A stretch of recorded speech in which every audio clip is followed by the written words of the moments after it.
Improvise, adapt, overcome.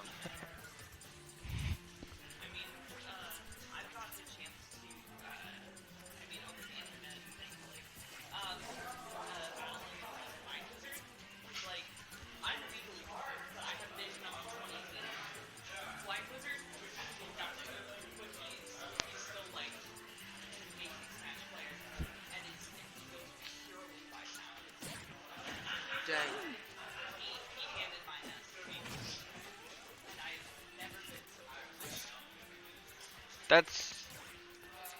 That's whack.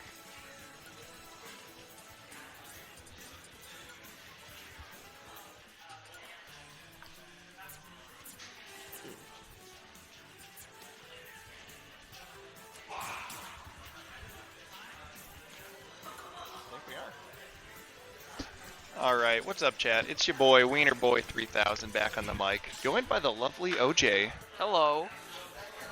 I am also here. And first up, we've got Osiris versus Danny. I think Danny's kind of a newcomer on the scene, too. I haven't personally seen much of him. Yeah. And he's another... Oh, no. Incineroar. Oh, there's no way. Wow. There really isn't a great matchup for Incineroar, but you can really make anything work out if you try hard enough. This is so interesting. I wonder if he's an Incineroar main or one of the many people who tries to counter Osiris with a pocket pick. Yeah. It's not... Maybe if we could get the... Osiris taking the first hit. He's actually going pretty aggressive. He's not setting a whole lot up. Yeah. He's just running in there. Then he's trying to like stay back a little bit, not trying to gain too much damage. 'Cause he knows how bad his matchup is. And I think he knows that he doesn't want to hit Incineroar with a lot of things that he can counter. Yeah. Oh, that was a sick snipe. Wow. And that's a quick first stock off of Danny. That looks like it's pretty consistent too. I'll bet Danny's gonna die to that a lot. Yeah. Nikita can be really deadly for a ton of characters. Oh, gets caught by the grenade trying to ledge trap him. He's off stage. Is this Another dead? Nikita, okay. Ooh, He was able to nice. super armor through that with his uppy. That was clutch. Yeah, that's good. He's able to dodge around again. Although that didn't look like a great position to be in. That was just classic Osiris. Just right on the ledge. Just did not give up an inch. Yeah. Also, really good grenade play on Osiris's part. Ooh, making sure that there's gonna be grenades where he wants them to be. Oh yeah. Oh, what a convincing that was, 3-stock. Minute that was and a half, quick game. not even. Sad SD on Danny. Interesting. Oh, and this week we're actually, it looks like we have an updated counter pick rule set. Interesting. So, we've got Unova back, and we've got Yggdrasil's too. And Yoshi's Island. Wow. Yeah, we really switching up today. So let's see. We're gonna get to see a lot of characters doing new things. This is so interesting, and I'm pretty sure Osiris banned Unova and something else too. I wonder why that is. Yeah. Home court advantage, perhaps.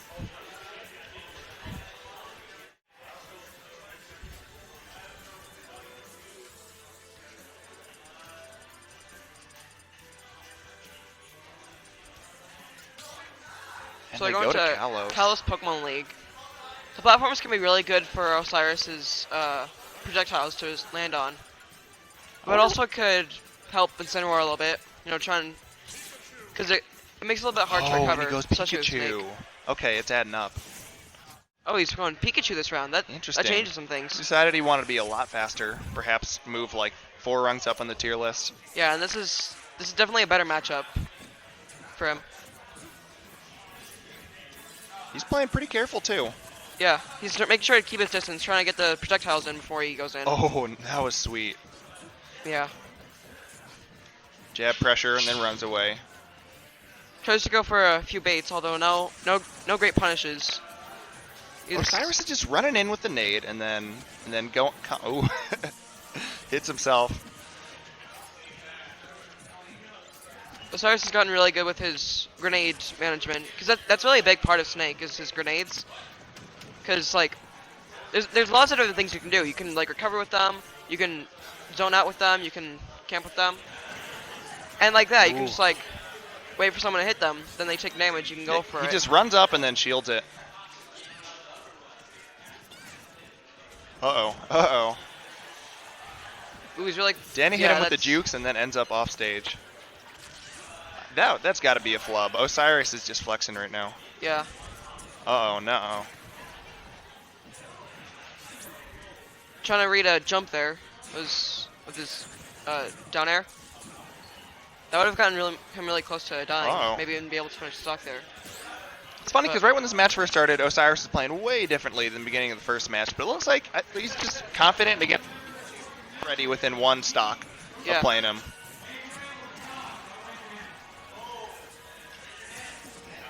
Ooh, nice recovery though. Yeah, that was a good neutral B.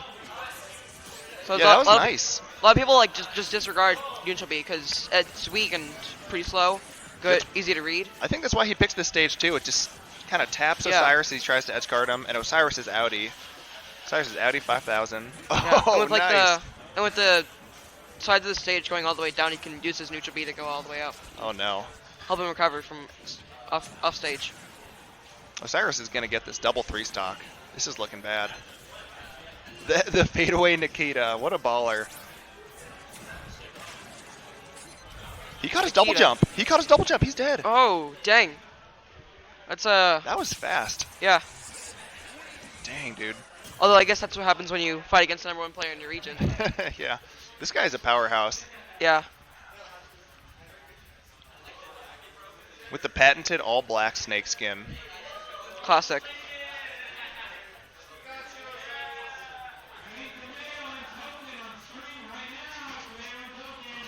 Ooh, Tomato and Token on stream. This will be a fun match. Yeah, we're getting another classic, really good player from here, Tomato. Oh yeah. Does Token go to SUU or something or? I'm not sure. You don't think so? Okay. Is he from Cedar? I think maybe.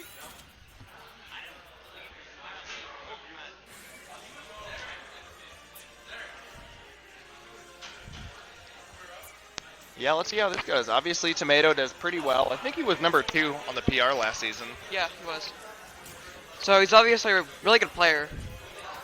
Token's pretty good too, and he's got a pretty big champion pool too. He plays a lot of characters. Oh, he deletes OJ. Shots fired. He deletes me. Wow, Shots fired Tomato. at the commentator. Or wow, Token. So you know what OJ's doing next time he's on stream. He's deleting Token off the face of the map. So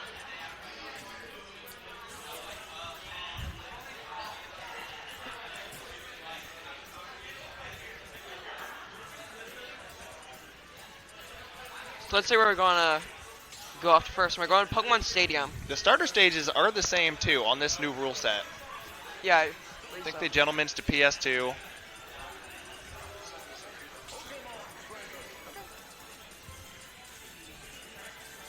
Oh, this is a Pokemon trainer?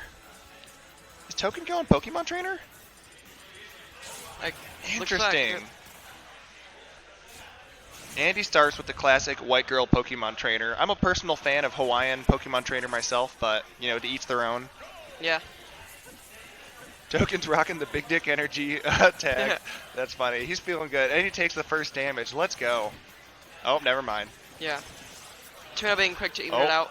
Nair to back air. These PS2 platforms can be sometimes disadvantaged for Palutena, because while she's going around the stage with her nairs, it's pretty easy for the opponent to get caught on one of those platforms, so...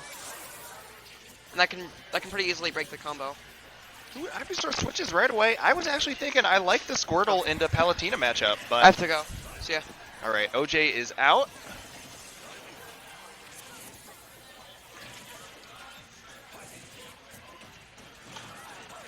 Ooh, almost had that set up too. I wonder if that would have killed. Dude, Token is swinging. Oh, and he messes up the recovery. No, you hate to see that. What's up, Luke? All right, and I'm joined on the mic by the homie, the kid himself, ASAP. Oh yeah, So, it's your boy, ASAP here, commentating the high-stakes match between the Resident Token versus the Resident Tomato. They're both gamers. They're both good at what they do. And so, we'll see who's going to come out with the dub. Yeah, these are some big gamers over here, dude. Look at that.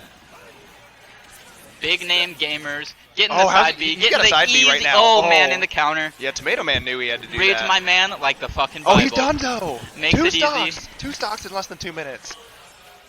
How's he going to get this last stock? I think he's kind of moving. The Squirtle's looking for an answer. He's going to tack on some damage. This was working for him earlier in the match, but when he switches Pokemon, he really doesn't get that much off the Squirtle and Ivysaur. Or the Ivysaur and Charizard. My boy Token keeps going for some punishable options. If he wants any chance against Tomato, he's going to have to choose some safer options than neutral until he can get the opening the Squirtle wants. Oh, wow, he catches him with it. He does find the kill, punishes the regrab. All right, and Wiener Boy 3000 signing off the mic. I'll catch you all later. Wiener Boy's headed out. Dude. Yeah, I actually want to watch this game. Trying to fix this.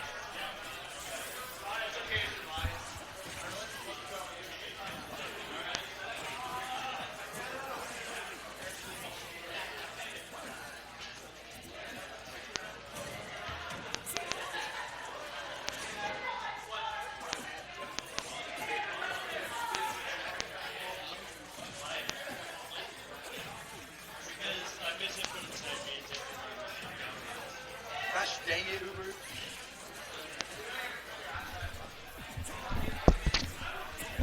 Yeah, we got nobody over here on the mic because we in round 1, so I'm gonna hop on this mic. We might have a Luke get on the mic. The headsets are super messed up right now, so What's sound is all. Headphones are super messed up. Is this game 1? I don't think so, but I'm not sure. Token and Tomato.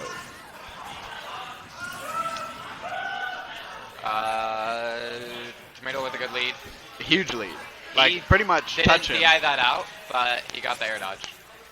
You want to DI out, Palu got down throw.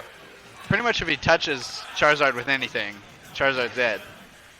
But I honestly thought he was going to go for the spike right there. Me too. That would have just killed him. With the rage, yeah. I guess that was game 1. Unless Token won game 1, but I'm not sure. I mean, looking like he might have. Looking like he could have. I just walked in, but I guess that was probably game 1. They're going Yoshi's. Thomas going Wario? Maybe. Oh, no, just sticking with Palutena. I know he's been wanting to play Wario again. So have I. Must think this opponent is too strong to bust out the slightly unpracticed tournament character. Oh, the new Kirby. Big whiff, though. I feel like Squirtle got all the way across the stage and punished him for it. He DI'd down now. It looked like. Well, mixing up your DI is key to not getting blasted by Palutena's move, so.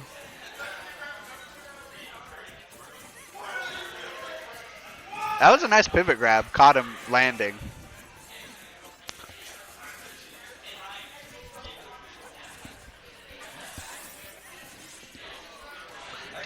Didn't get as much work in with the Squirtle as you usually see a lot of Pokemon trainer Squirtles getting in. Already forced on to the Ivysaur. But Ivysaur has a lot better spacing tools. Might be able to deal with Palutena's decently sized hitboxes a little better.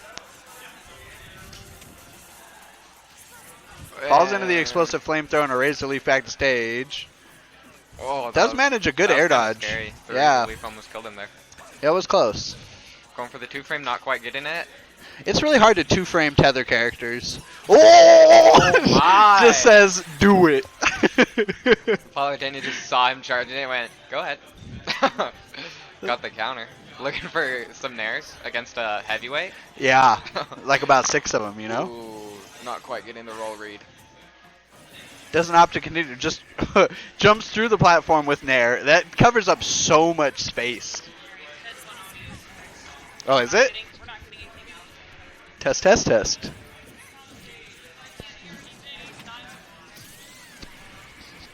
Man, I can't. Yeah, I can't hear. We couldn't hear each other either then, right? Like, doubt it. Yeah, it was super staticky. Oh, unfortunate. I think he could have recovered that. Might have just misspaced himself just a little bit. And immediately gets caught with an air. Unfortunate. Gonna eat a lot of percent for that. You're against Paulo at 0%. Right, but you could like move. You could try and stay out of the way for a second, right? Maybe throw a withdraw at him. Who knows? I'm no expert. But you're right. That's about to happen.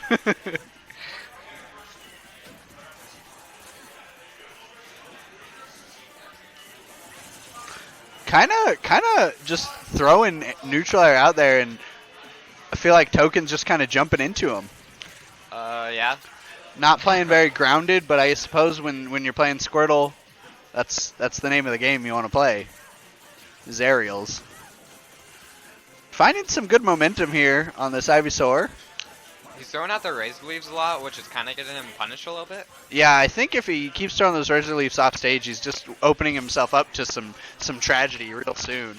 But Thomas hasn't punished it too hard so far.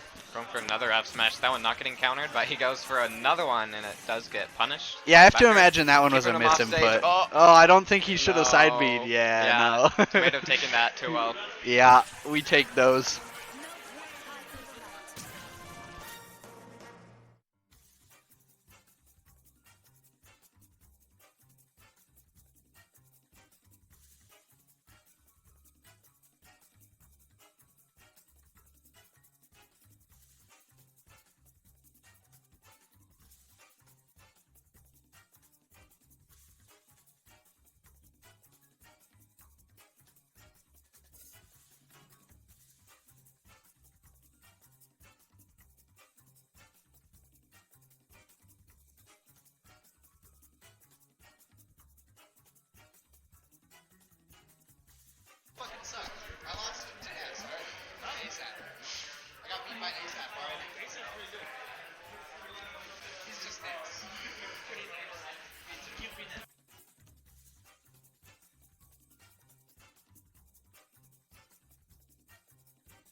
Looks like we have Rollie Poly and the Worst coming up for round one losers, which I'm a little surprised to see either of them in round one losers, to be frank. They're both pretty decent players. Certainly, we were seeing Rollie Poly last week, sticking with Sonic. We'll see if she uses him again. Yeah, I believe both these characters are pretty set on their mains. Don't see them switching up too much. I do know the Worst occasionally plays Lucina, but has lately mostly been playing Chrom. Sticking within the family.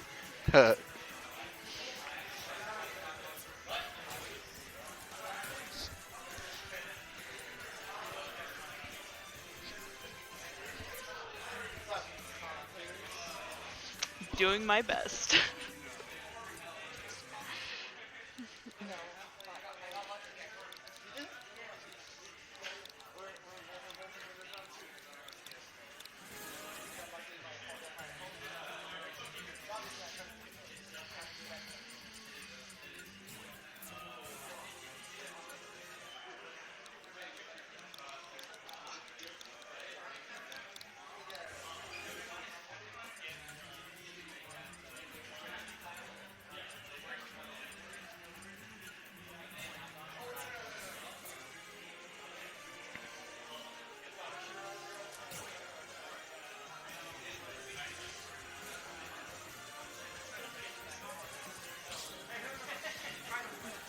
And we're back into it, going to Pokemon Stadium.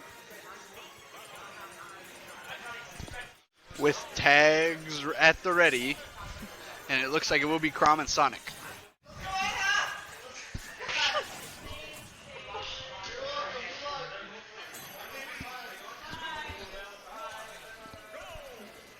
I feel like the sword will be hard for Sonic to deal with, but Sonic's got the speed to make it work to get past him.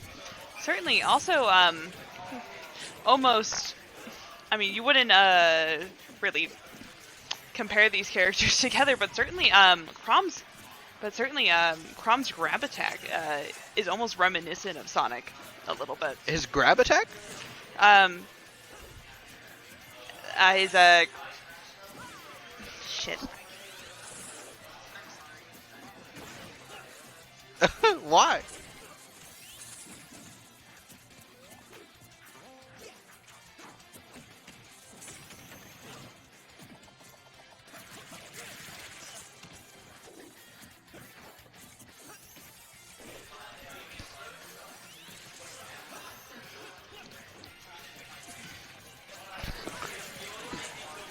Players keeping it really competitive so far.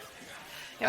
I think Chrom's got to watch out for Sonic off stage, though. I think Sonic's got a much better offstage game than Chrom does.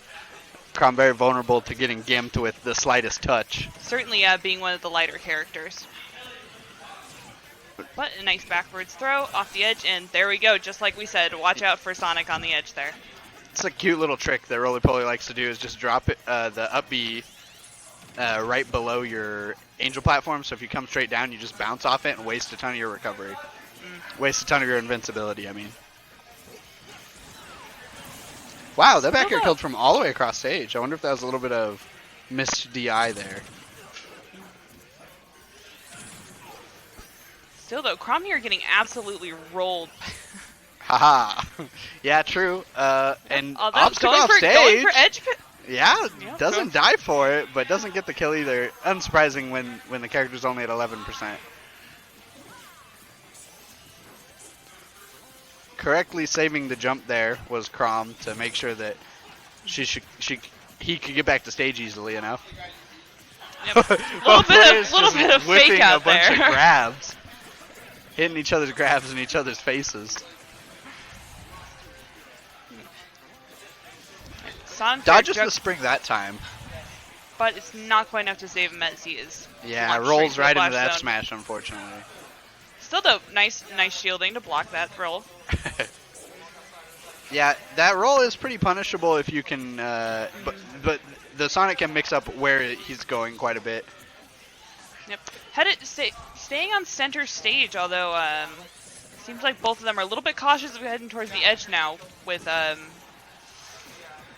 Chrom still hanging in at one stock, although that damage is steadily climbing higher, we're seeing. Yeah, quite a bit. Quite a lead here for Rollie Polie. But if anybody can blow stocks up in a matter of seconds, it's definitely Chrom. But it's not quite enough. Oh, but oh yeah, I think that spring's him, gonna be the end of it. That recovery is not gonna be enough. The spring to finish him off. Just drop an entire table on him. Game 1 going to Rollie Polie. Got the bling on the wrists. Iced out.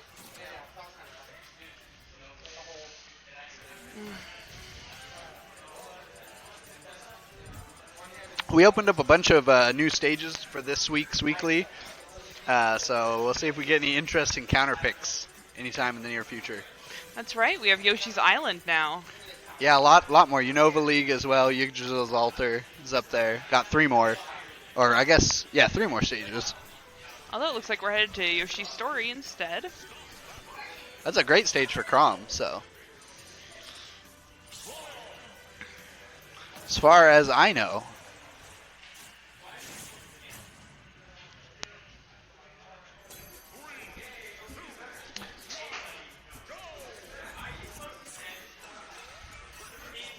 A little bit of hesitation coming out from the worst. Looked like a lot of defensive options thrown out right at the start, but finds a stray F smash for trouble.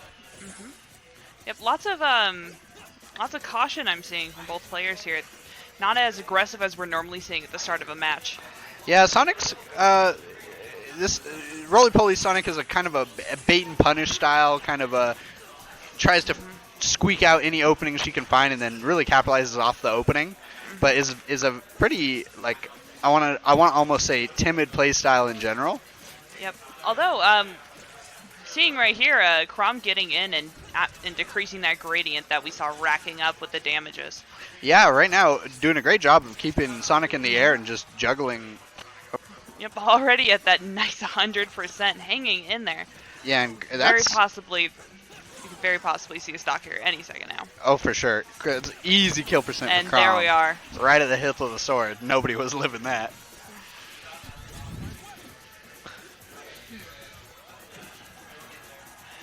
Good chance.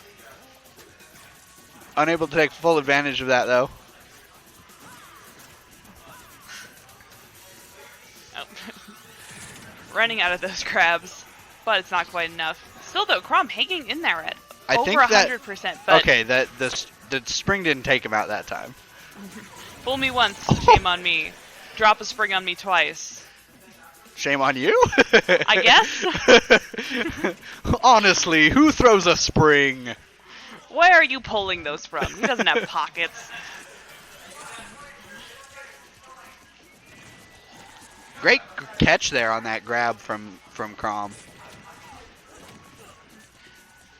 But those side attacks are gonna start to rack up on Chrom here. Reads the But air dodge, crushes this poor Sonic's soul out of his body. dodging around those invincibility frames we're seeing, not chancing it. Yeah, don't wanna give anyone free damage off their invincibility frames if you don't have to. Oh, trying to go for a grab but missing there, it looks like. Sonic is one speedy boy, if nothing else. Yeah, and this is a good opportunity for an edge guard. Not gonna quite find it though. Oh, a little bit of edge play happening? Not quite. Yeah, the up B of Chrom's catching Sonic, making him save. Oh, reads the roll but mistimes it just slightly. Sonic able to put up his shield just in time to save his life. Yep. Though I don't know if he would die to that early. Chrom at 100% making the choice to chase Sonic around there. Yeah, when you've got a stock lead to play with, you can be a little bit more reckless. And that's certainly what we're seeing here is just dipping into the smash zone there.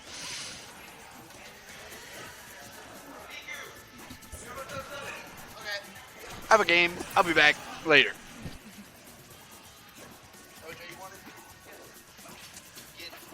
Please help me.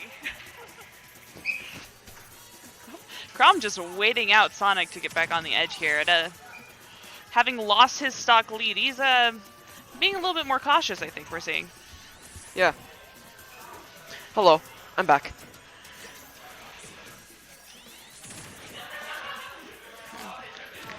So we have a really even game here. Both characters don't really have like a big advantage over each other.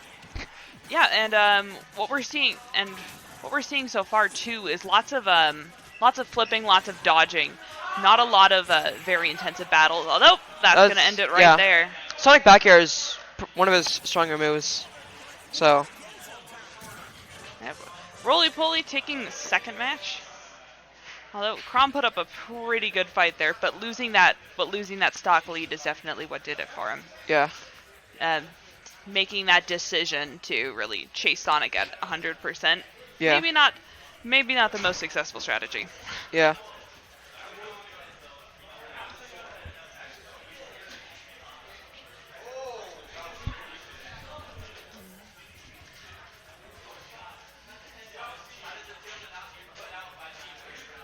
And now we wait.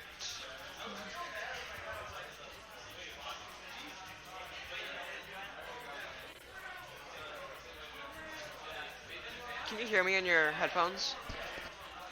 No, because the headphones were so staticky and gross. Oh, we just turned them completely off. So Okay. I am severely limited right now with what I can do. That's That's why I'm burning on my retinas because I can't see. it's like, what is this blue blur? Exactly, and they're both blue blurs. Ha. So I normally go off Audio cues, yeah. and now none of that. Like, what do you want me to do? So yeah, It's like saying, go walk over there, but without your feet. it's your local blind boy. just trying to commentate.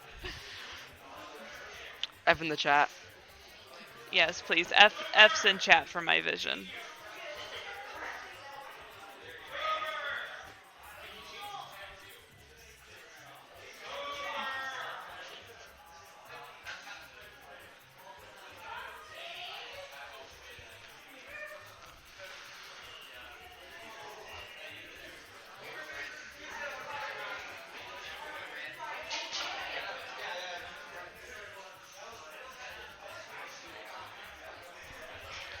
Fun fact, I actually once babysat 2 hedgehogs. Dang. Yeah, they didn't have names at the time, but they were a girl and a guy, so I named them Sonic and Samus. Yeah. Yeah, they were not nice hedgehogs.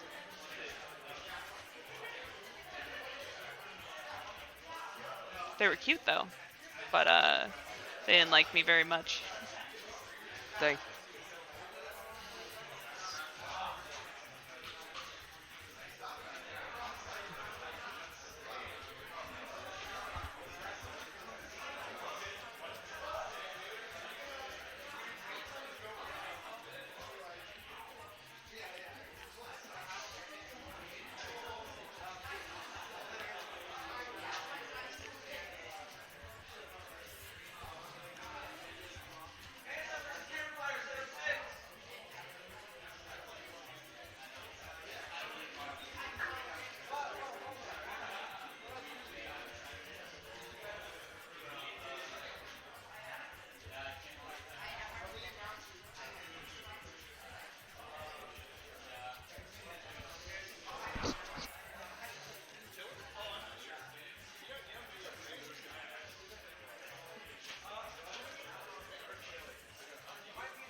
We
sorry.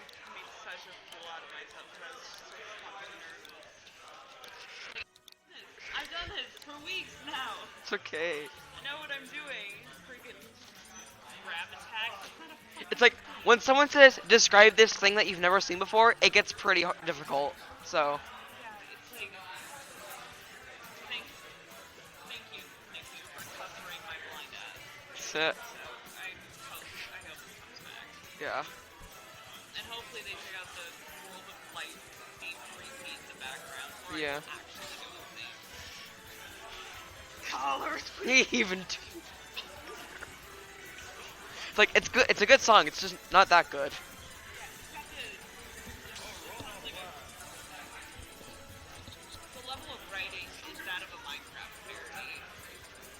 basically. Honestly, like, I think I liked it better without the lyrics. Like, when I first heard it, I didn't see, like, the Nintendo Direct. And I thought, like, what sick fan parody is this? So we got Finn versus 12 Gauge. Going on PS2. 12 Gauge from Frontal Plan. Not a very commonly seen character around these parts. Although definitely a lot of possibilities.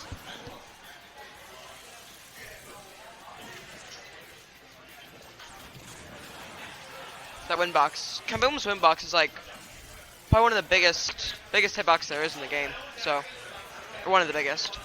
Magic Burst is the biggest, but yeah.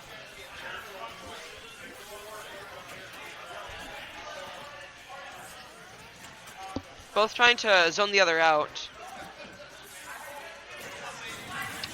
When you get a snooze, it's pretty much over for the other person.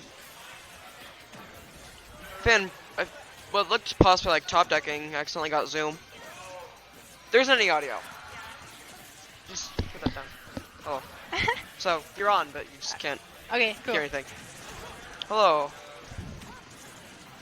Ooh, Finn taking a lead. Yeah. Although he is...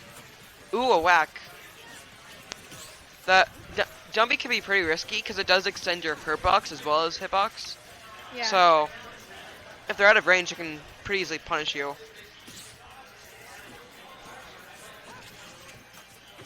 That super armor though, it's covering him from a lot of stuff. Although I might want to go for a different option because at this point it's getting pretty repetitive and easy to read. Because that's what happens when you do the same option multiple times. Such as ledge get-ups. You need to mix up your ledge get-ups to avoid stuff like that happening. Because then you can pretty easily get stopped in your tracks and take it and lose stock. But 12 Gauge, finally taking a stock on Finn. Let's see if we can bring anything back. Sorry. Using a 2. Sorry.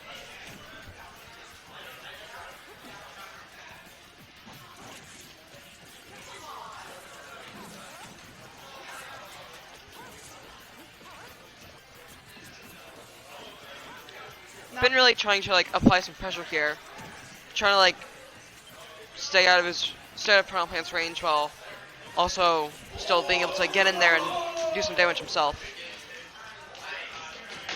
Snooze. Yeah, Snooze is pretty busted. They both seem to be pretty cautious during the match, though. Yeah. Even though Finn had the advantage. Yeah. He started to gain a lot of confidence at the end of the round, I could see. Yeah.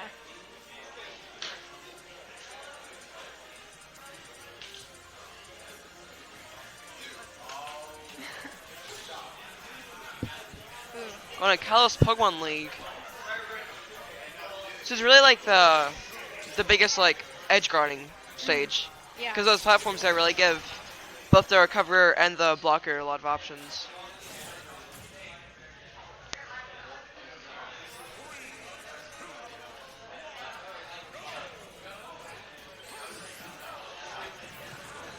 Ooh. 12 Gauge trying to throw out some of his specials, hoping something works. That was close. Ooh, 0 to death. Dang. Man. Accelerator can really get you some good stuff if you know how to use it.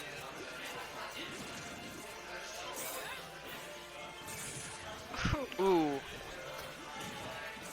Craggle Slash is one of his best moves, really. Yeah.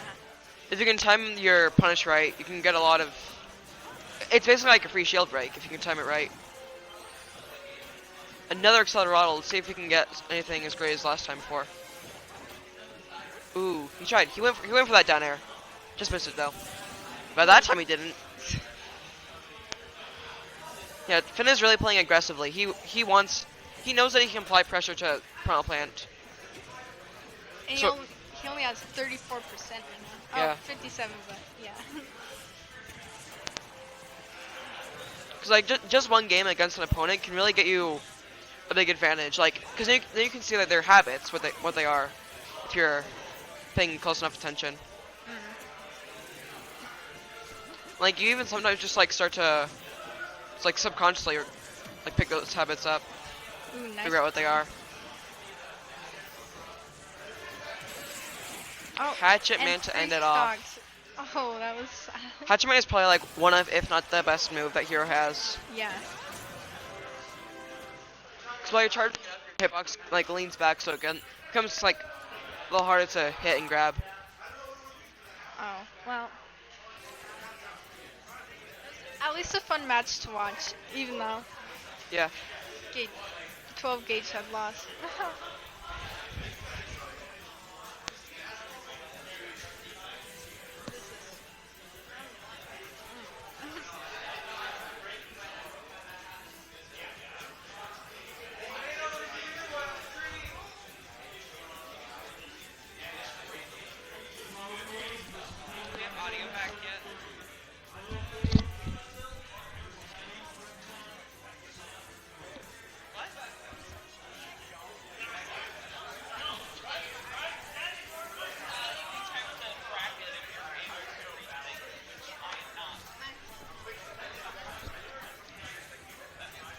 Also, no audio. Sorry.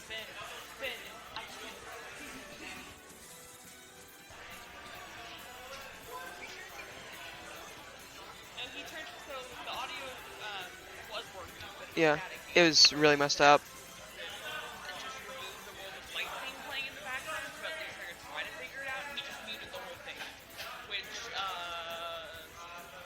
Complications. Problems ensue.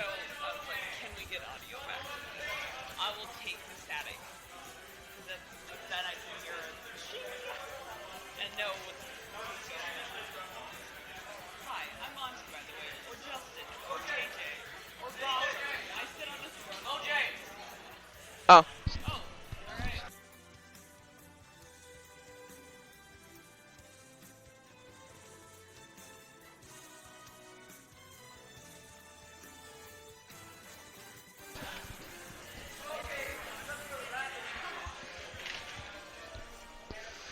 OJ headed straight from the commentary booth right into a match. It's your boy Monty back again, back in the commentary booth. Still no audio over here, so excuse me and my blind self doing my best.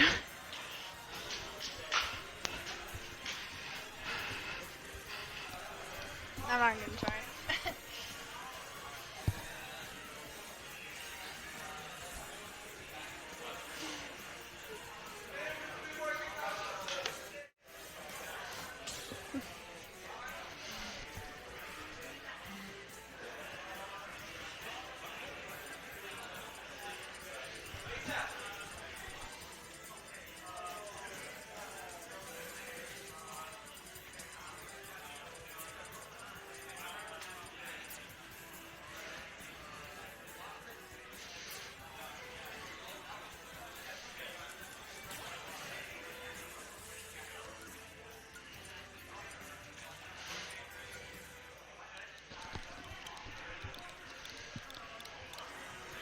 Dad? Okay.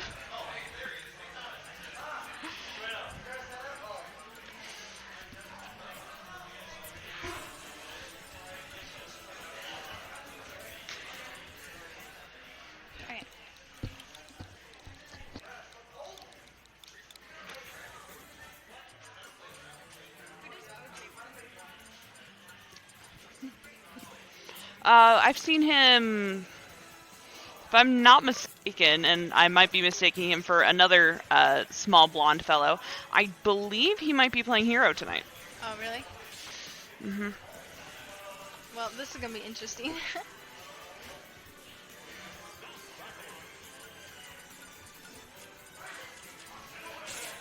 Oh. Although, oh, Chiba playing Dark Pit. Usually when he picks his dad handle, he's going for Mr. Game & Watch, because apparently Mr. Game & Watch is dad, and I'm not one to kink shame, but Yeah.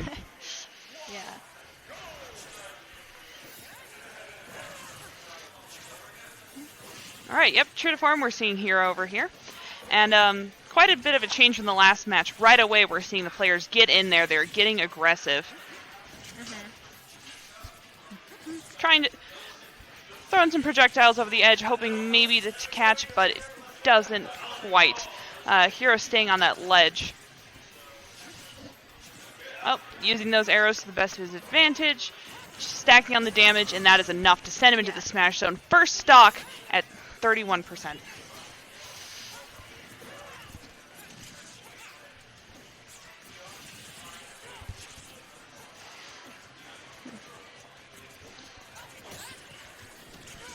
Now, if I'm not mistaken, I haven't seen OJ switch up any of his magic points yet.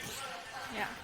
Perhaps he's just, maybe he's waiting for a chance to land, a chance to be able to key smash a little bit better. But, you know, Chiba's not giving him the opportunity to. Oh, and there we go. We've got some magic up. Trying to take back the match here. Oh, switching over to that Oom for a little bit of extra damage, but not a Dark Pit has anything to say about that. Although I can't really quite tell with my Sucky vision if he's actually playing Pit or just Dark Palette regular Pit. I think that's just Pit, but I could be wrong. I'm not sure. It's all just a dark blur to me. All right. Oh, nice grab. Ooh, draining that magic for that one hit, hoping that 128% is enough. But again, Pit being a lighter character and having such that wonderful recovery with his little wings. OG's really trying to take that stock, but it doesn't seem like... And is that it? That's yeah. enough? There you Wonderful.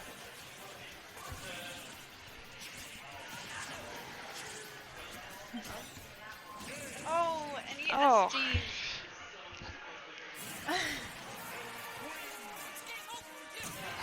Yeah. It was just regular Yeah. Pit. throw some F's in chat for my Sucky vision.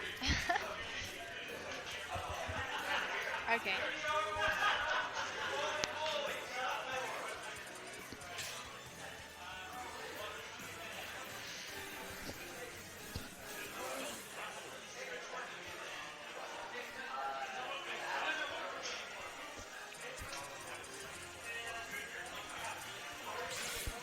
Looks like OJ's gonna do Banjo this time.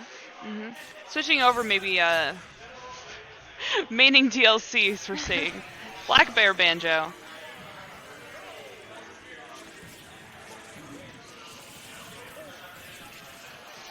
But once again, we're seeing that just aggressive Pit, already stacking up almost 50% with hardly taking any hits himself. Taking a big Ooh, lead. and Ooh. It looked like he tried to tech it, but it didn't work.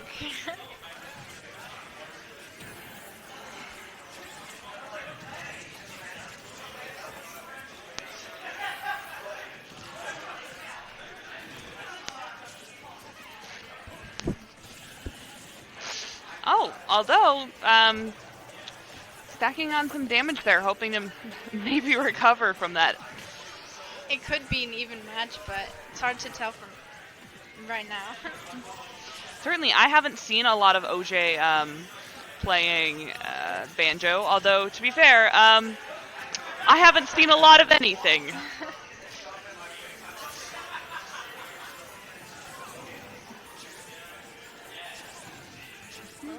Oh, using those arrows again.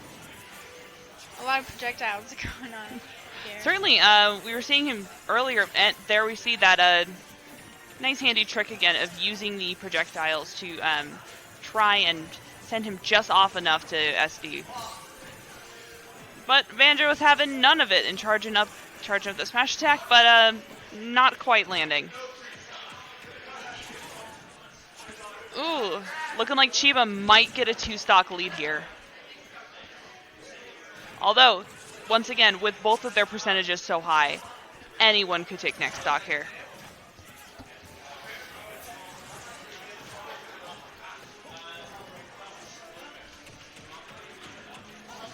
Oh, and nice throw. Still, though, hanging in there. Using up that last feather I think I saw there. Ooh. And grabbing that 2-stock lead, although he's not going to have it for long at 125%. Yeah. Yep, there we are. Still, though, there's still hope for OJ, though. Yeah. It does seem like both are very aggressive players, so. Certainly, not a lot of, there's not a lot of non-contact happening here. Yeah. Just it seems like when recoveries are happening, certainly seems like they're both a little bit more cautious of edge play, although that was a nice little display there. OJ hasn't quite taken damage, or racked up damage, but, you know. Right, still at that, not even 20%, but OJ well over 100. I think, although, I mean, I've seen miracles happen here at Red Rock Rumble, but I think right now we're just hoping out for how much more can OJ take off top there. Oh. And that's going to do it. Not quite able to recover, not getting back on the edge.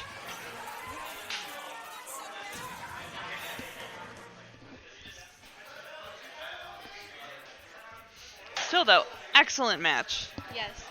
It was not a lot of waiting around. It was pretty quick. A lot of aggressive fighting. Certainly.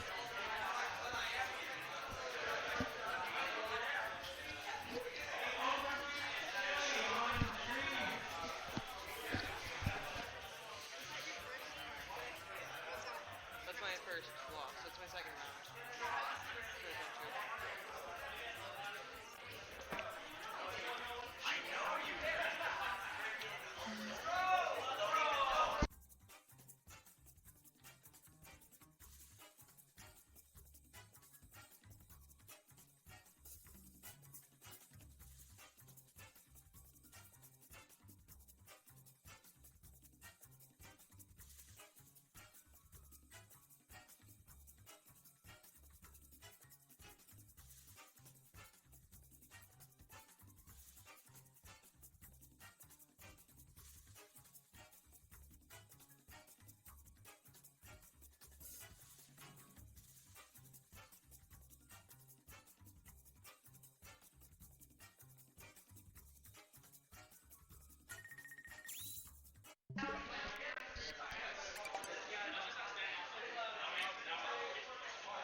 It's Chilean Ogreby now. Yeah, Ogreby representing the Thunderbirds. All the way from SUU. Oh, wow.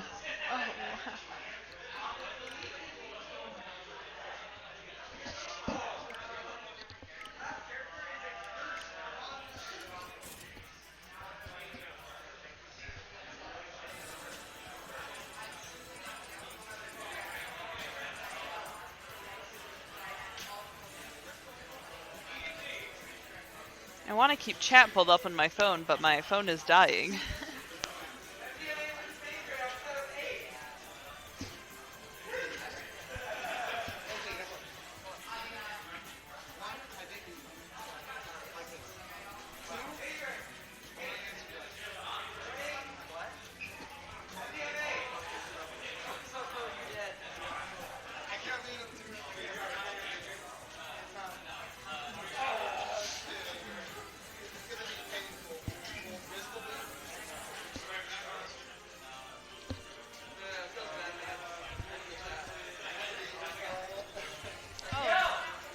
Never mind, I think it's Ogreby and Finn now.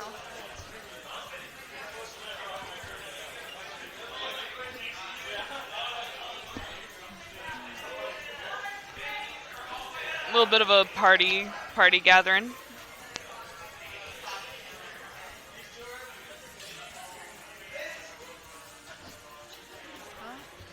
Well.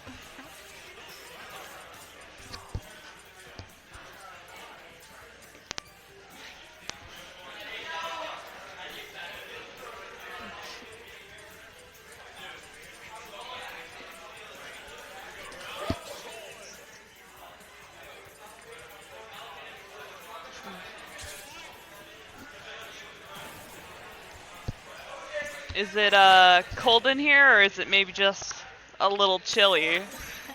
Oh, wow. That was great. Thank you. I'll be here all evening. Oh, super small. Yeah, That's, Yep. If we could have that big, please.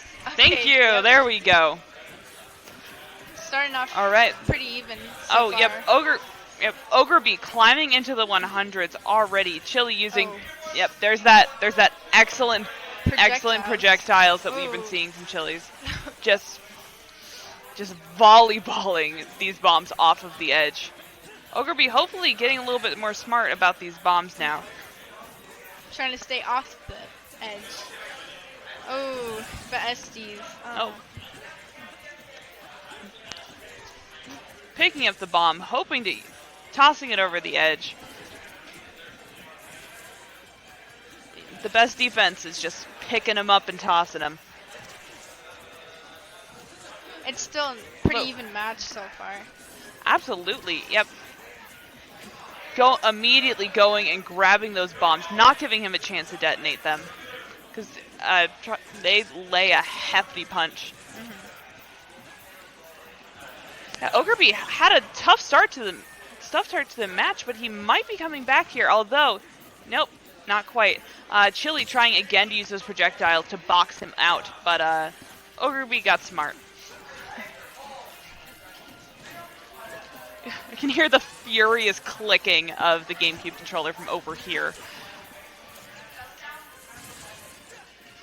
Oh, using a bomb there to detonate himself back onto the edge. That was smart. You don't see very much of that, surprisingly.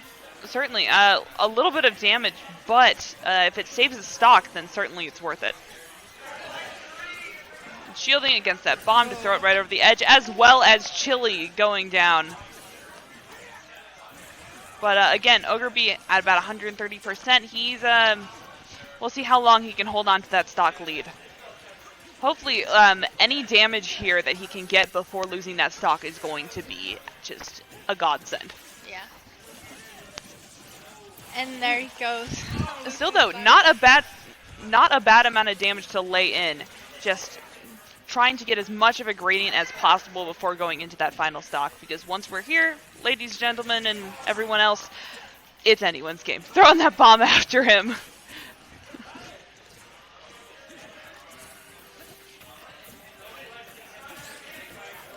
Ooh, shielding against that boomerang. Getting hit by the second one though. Oh, and that strategic bomb right there, laying it in. They're both being equally aggressive and cautious, I feel. Like, it's a lot of shielding, but, you know. Yeah, it's definitely an interesting match to see two sword fighting characters. Roy with no projectiles at all against Link, but and so it's definitely a different playstyle. You're seeing Link here trying to get a little bit of distance to try to get in that boomerang, to get in those bomb throws. But Ogre B being super aggressive, getting in there, boxing him in, while still avoiding the projectiles, so that he can get in with that center of the sword and stack up that damage. Yeah. Because here we're seeing right now, with both of them smoking so terribly, it's anyone's game here. It's just a matter of who can get the last one in, and there we are. Just taking the stock, sweet spot. Ogre solidly taking the game, although not so solidly. It was high percents right there at the end. Honestly, it could have gone either way. He just managed to sneak that victory in before anybody else could. Wouldn't you agree? Yeah, it was a pretty even match the whole game. Yeah. Yeah. Yeah. Yeah. Yeah, you're good. I'll keep the mic down. Thank you so much. Oh, really?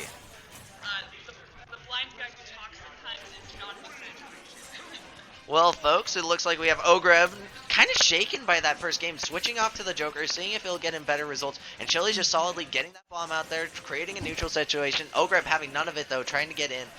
Chili's doing a pretty nice job spacing, though, just using his sword and his items to his best advantage. Certainly, that's what we were seeing last match with Ogre, with Chili trying to get just enough of a just enough of a distance to be able to toss some bombs, toss a boomerang. Absolutely. Chili, though, fighting back. Ooh, nice counter by Ogrev. But Chili has got the lead here. For how long, who knows? It is Arsene. But speaking of which, all right, even game. Sorry, folks. Yeah, what was I saying again? Oh, Chili taking that first stock with a beautiful short hop forward air. Nice, clean shield pressure move. And Ogrev reading the roll, or maybe just waiting for it. Who knows? Oh, a little unfortunate, though. Chili just managed to slip right on by him. And Ogrev misses that forward smash. Chili remaining alive for a couple seconds longer. Surely, although Ogre doing a great job of not having taken any damage on this yet. Holding on to that stock as much as he can. Oh, detonating the bomb to get him back on stage was a neat trick where did we that were link seeing. come from? He just flew in from somewhere. That was a neat trick we were seeing, although a little bit dangerous at how high a percentage he's at. Absolutely. If he manages to get it the wrong way, though, he's just straight up dead. Trying to spike, but not quite with that. Ogre expecting the hold down from Chili, but Chili just went straight to ledge, and finally he's getting those percent tech on 72 on Ogre. What a nice lead, especially since he's living on 177. Come on, folks, this is like heavy percentage here. Yep, and still just hit, but not quite enough. Ogre going out with that forward air. Arsene powering it up all the way, just making sure it's a killing move, even though at that percent, even regular forward air would have done it. Chili selling even more comfortably than he was with the Roy. It's kind of interesting to see. Maybe this counter pick wasn't great for Ogre. Right. My immediate thought was maybe switching over in order to have a little bit more options with the style of attacks. Using projectiles with just the straight up gun. But it doesn't seem to be doing him any favors. He was hanging on pretty solidly with Roy, and I wonder if maybe for the next match he might switch back if it comes to that. He might even switch to a different character. Maybe he wasn't feeling the Roy's attack options, but Chili obviously probably experienced player in this matchup, and because he's just showing his dominance right now, a full stock ahead, and he's at a healthy 58%. Although Ogre has something to say about it. Ooh, tried to read a roll there perhaps with the forward smash. Not going to hit though. Beautiful wait from Ogre, and that nice confirms. Oh, the boomerang saves him though. Trying to pummel while that thing's in the air is not a good idea. Oh, Arsene back out and ready to play. Absolutely. Trying to combo into some aerials there, but it's not quite landing. Ooh, nice counter from Ogre. Now evening it up, even with a 56% lead for Chili. Chili, though, going straight on the offensive, not setting up, but not quite camping. He's just trying to get those setups for hit the major damage, but Ogre having none of it, throwing him off stage for the forward air. Not a lot of edge plays we're seeing. A lot of the action so far has been happening center stage. Absolutely, and even the little we have been seeing, it's quickly resolved right back on. Chili is resolved to stay middle stage, and I mean he's winning the game because of it. Well, winning slightly in the lead as of the moment. Yep, and that lead is just hanging in the balance, especially with Arsene reappearing and. Yeah, I was gonna say something on that. Ogre is really good. He reversed it. What a sick turn of events. Chili reversing the up B to get that beautiful sending out hitbox. And I mean, Link's up B is no joke. It hits like a truck, and from that far off stage, it will kill Ogre, giving Chili a nice 1-1 situation here. Now, okay, going immediately to the altar. No hesitation. These guys are going to go do some sacrificing for some battles. Take me here. to church. Absolutely. Interesting. Just trying to see who is Ogre. Oh, sticking with Joker. It's going to be kind of interesting. It was super close. Oh, faking us out. Everybody can hear me from the commentary booth. Ogre, you're doing great, sweetie.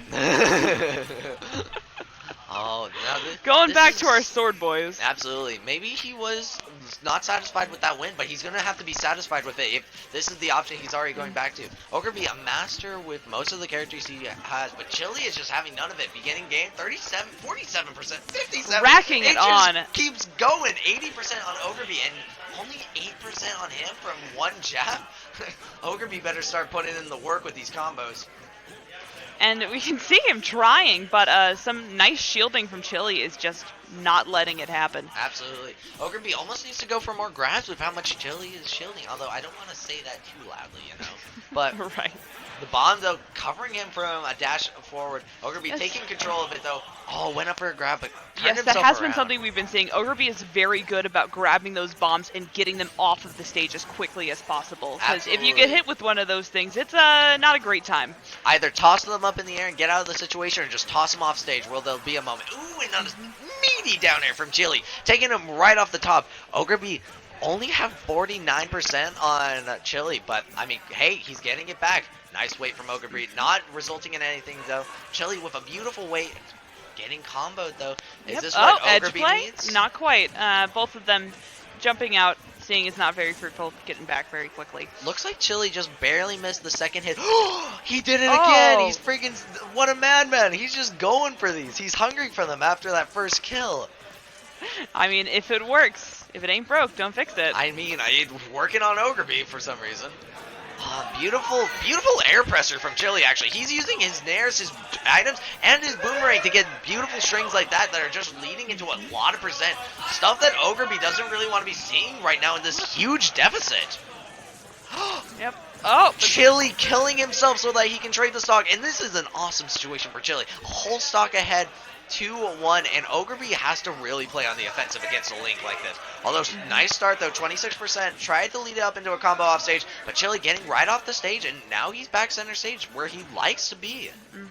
Yep, center stage is his zone, being able to use that to the advantage to throw as many bombs and projectiles, hound the edge with the arrows as we were seeing earlier. Absolutely. And he's using the, he got the jab into down air. That's something he needed. He went for the down air earlier knowing that he needed drastic measures in order to turn this game around. And he managed to get that one. Now this isn't looking too bad of a deficit, but with Chili in the advantage stage like this, it's kind of hard to see it as a game, you know? But this is Smash Ultimate, and if there's one thing I've learned about this game is that it turns around too quickly to even count. Already laying in a nice hefty 25% with just a couple of slashes. I know. Getting That's back up there. Side-B is so good though. So much kill power. If he can get him off stage right now, nice nair covering everything. Chili going for that recovery, and beautiful stuff there. Oh, that's a forward smash though. Sweet spot, cuts That'll Link do right in it. half, where the Hylian shield was not protecting him, and Ogre B taking a very, very uneasy 2-1. I felt like Chili kind of had it there in the end, but Ogre B proving his status as the better swordsman and taking that game. Roy's our boy, and we are seeing that with, once again, hitting just with that sweet spot in the middle of the sword. Oh, absolutely. He's so good at landing those sweet spots. I swear, I play Roy and it's just like weak spot, weak spot, weak spot. Oh, what are you hitting me with? A limp noodle? Yep. But I will admit I'm a bit of a casual, preferring Lucina so that I don't have to worry about tips or centers. tell me about it. Just bonk. Oh, what a lovely match. We have Osiris versus Xeric.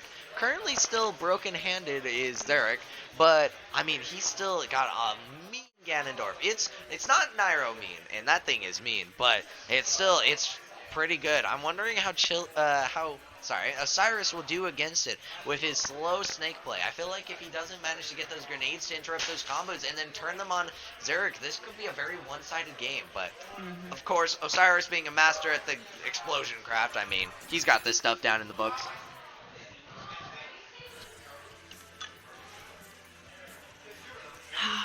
Just letting us all know about the hand. We believe Absolutely. in you. He has to show it. If he beats the number one with a broken hand, he's entitled to something. I mean, mostly bragging rights. This guy won't let it slip from under me, so. And nice handshake from those two. Xeric probably showing off his good hand that he will be playing with. I wonder if he's doing GameCube or he is using GameCube. Good on him. He was using two Joy-Cons, and that just felt mean. But I'm glad he switched over to GameCube because he was by far getting better results for it. A controller that he is used to even with the cast on. Getting into game one, though, we got, of course, the Ganondorf, the broken one-arm Ganondorf. Still able to swing a sword, however, against Snake, and already 45% on the Snake. But, of course, Osiris answering it right back with beautiful grenade combos. And Osiris is doing a pretty good job with the explosives. Not good enough, though. Already 97 against... Ooh.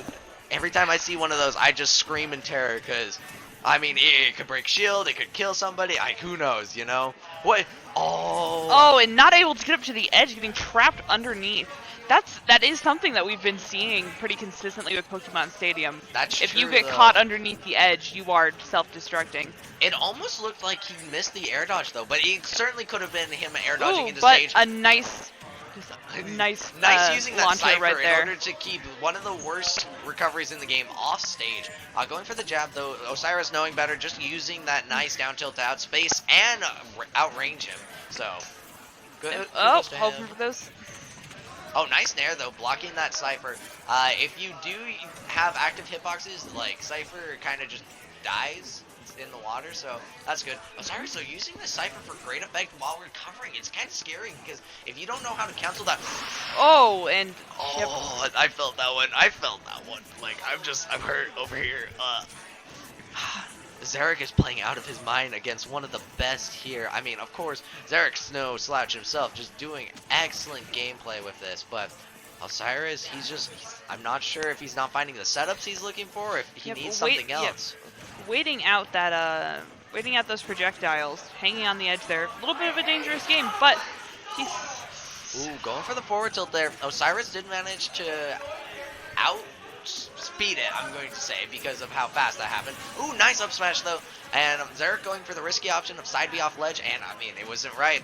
He died for it. But for the grab and throw, we are at 72%. Slowly climbing higher. What a tall character. That side B actually managing to catch Osiris with some of its last legs. Osiris just saying, get off stage where you belong, Ganondorf. I'm going to edge guard the crap out of you if I can. Ooh. Yep, just Good. juggling him right across the stage. Absolutely. And is this... Oh, that was a beautiful air dodge by Osiris, though. Learning from his mistakes. But, I mean, Ganon there. Ooh, Snake. What a heavy in bullet. after a critical at a... Cypher saved him, too. That Cypher is insane. Best team Cypher, player MVP. Ever. I know. It has saved him from so many things. But that back air, though, making that shield look really small. That's the kind of Cypher that would take you to the airport. Oh, like, absolutely. water your plants. Oh, but it's not quite enough as we... it's not quite as good as that Wizard's Foot, am I right? Like, that boy will take you anywhere. He is a mobile Uber, taking Osiris' stock as well. And that is Zarek with game 1. I wonder if Osiris is feeling shook. He's losing to a guy with a broken arm. Zarek certainly using this for intimidation, as I can note. He has bullied me several times with it. Yeah, I mean, what a beautiful show for that. Heading now to Smashville. A beautiful. I mean, Snake loves the stage as well as Yoshi's island. But I mean, Ganondorf is such a heavy, and with such a small stage with like this, it could be going both way for this counter pick. But opening immediately with that dash attack, just trying to get him off stage. Going right for the edge right away, both of them. Yeah, beautiful little setup there by Osiris. Just getting a nice 68% off this game. Yep, 86 and not taking a single hit so far. Yeah, this 101. Yep, just using those missiles that hound him right off. Yeah, and that's what Osiris needs to do. Zarek going for the grab, even though right over the crouching Snake. And this is just another dead Ganon. Yep. Yeah. Wow. Osiris certainly learning the matchup really quickly in between games. Having still not a single damage. If we're seeing... If we go from, like, beautiful... Oh, there we go. Sadness. All right, this... At least now Osiris can... not be, like... can not feel like a mass murderer. I mean, but that's... just another game. That's going to take it. I think possibly that is the quickest match that I have seen so far. Under a minute. It was 6:01 when that game ended. In fact, 58 seconds it took for Snake to destroy that Ganondorf round 2. Osiris, very quick adaptation, and just knowing that Cypher is the way to go. Using it to ultimately edgeguard that Ganon. He never even stepped off stage to edgeguard that Ganon. Cypher was just doing it all for him. Wait, Nikita. I've been saying the wrong thing. Replace all my Nikita missile references with Nikita instead of the Cypher. Cypher is his up B. I am sorry, folks. It has been a hot minute since I played Metal Gear. I know. I've learned those just from Smash. I've actually never played one of the Metal Gear Solid games. But jumping right back into it, Zarek is confident in his picks. I mean, it was a close game 1, and then game 2 just kind of Game 2 was just Yeah, I mean, it was something. an assault. Oh, that up tilt though, so safe. Like if Ganondorf wants to file a police report. I mean, yeah, but actually though, like that was just straight up, like he just literally blew him up so many times with missiles. Like, come on, there's got to be something against that, some law somewhere. Intrinsic force for sure. Ooh, nice even game so far though. Yep. And Learning. Zarek just, But yeah, it's not those working missiles. out for the poor guy. Yep, that's gonna take it again. Zarek I mean, learning that in order losing to your- take this, he needs to stay on the stage. Oh yeah, which and is easier said than done. oh, nice duck from Osiris, actually dodging Ganon's back air. And, of course, the meteor! Freaking Zarek sending Osiris straight to the underworld with that spike. And Osiris just trying to get him off stage, using the Nair with its last hitbox will actually send him toward the off stage. But, I mean, Zarek's sending Osiris off stage. He's like, I'm not scared to send you there, just don't put me there, and we're all good. Ooh, that forward air just barely not hitting, and going for the pummel instead. That hit! Ooh, That nice hit, drop. I mean, look, can we get a judge on that? A little early from the down air, but Zarek still keeping Osiris off stage. One more good hit, We are- and this Osiris is dead. Yep, we are climbing in percentages over 100% any minute now. Actually, though. Although- and I failed. Oh, Oh, those the missiles- grenade actually saved him. Osiris's own grenade preventing the edge guard there. Osiris, though, not carrying in the least, putting Zarek up in the air where he's most vulnerable, and using that Nair to shield poke and take the stock. Osiris 140 against Ganondorf, kind of surprising. I mean, any damage that Osiris can lay on right here before losing that stock is going to help him in the long run, and we are seeing exactly that. But nice 34% Invincible before legs, what the sent heck was off. that? Friggin', he managed to get the up air right through the forward smash and actually take Osiris' stock. Of course, being that high percent, I mean, he's just going to die to anything. Zarek, waiting patiently for his time to strike. Nice tomahawk there, getting the down throw, trying to go for a forward air, jab, just whatever he can really put his hands on. A nice down air, putting him right up in the air. Of course, what would you expect from a down air? But Osiris there trying to go for the mix-up, but Zarek just waiting it out, ready for his time to shine. Oop, shielding against the missile, learning his lesson there. Oh, Zarek And had a that read. kick right He to the rear. 2-1 to Osiris. I mean, good. Dude, it's the broken arm. It just sells it, you know?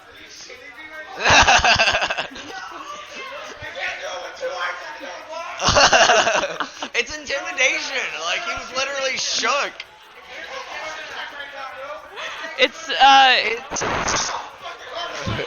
It's okay. I'm a Boy Scout. Zarek can't believe he Real took life- a game off of Osiris It's because. a real life underdog meter. But actually, though, he took a set off of Osiris with the broken arm. Never been able to do it. Do you want a hug, good sir? Yo, I think. How about Zarek's- an aspirin? I think Zarek's just got to start his bucket list right now. Start doing everything he can, because taking a game off of Osiris certainly an impressive display. And again, broken arm. He can't do it with his two, but he can certainly do it with Ganon and a broken one. So. Absolutely. Sheesh. Ganon and a broken one is the worst soap opera. Oh yeah, absolutely. Because I mean, Osiris certainly feeling broken after that heartbreaking defeat. Ooh. Maybe I should be offering hug and an aspirin to Osiris. I know, right? Although he's been doing pretty well tonight, so yeah, I don't Osiris is just gonna go to losers now and bully everybody down there. So I don't feel too bad for the guy. But Zarek moving on past Osiris in winners, and his next match is going to be who is that up there? Oh, Kirby.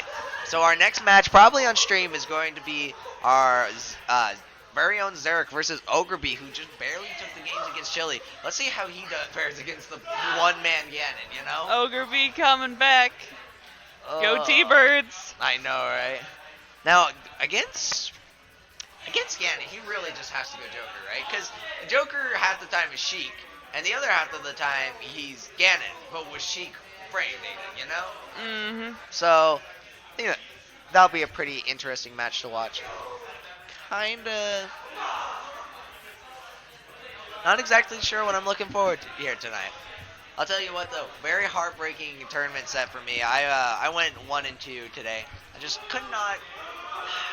Okay, I'm not gonna say this, and I don't want any hoes being mad out there, but Poe's always OJ be mad, screwed though. me up first round. Like his hero absolutely took me to town. So, I mean that happened, and for the rest of the tournament, I was pretty much shook. I lost my confidence. So I quickly defeated Cameron Fire and to a swift 0-2 loss to 2-7. So, congrats to them. Really solid players. A little sad about my own performance tonight, but hey, I usually get 2-2, so it's not that bad.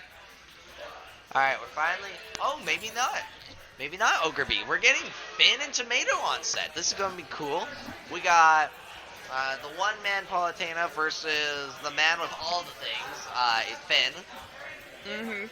Literally bringing a sword today. I'm not sure what that's about, but Intimidation tactics, I imagine. probably. Also, what a stylish fanny pack. It's going over his shoulder instead of around the belt. I actually quite like that.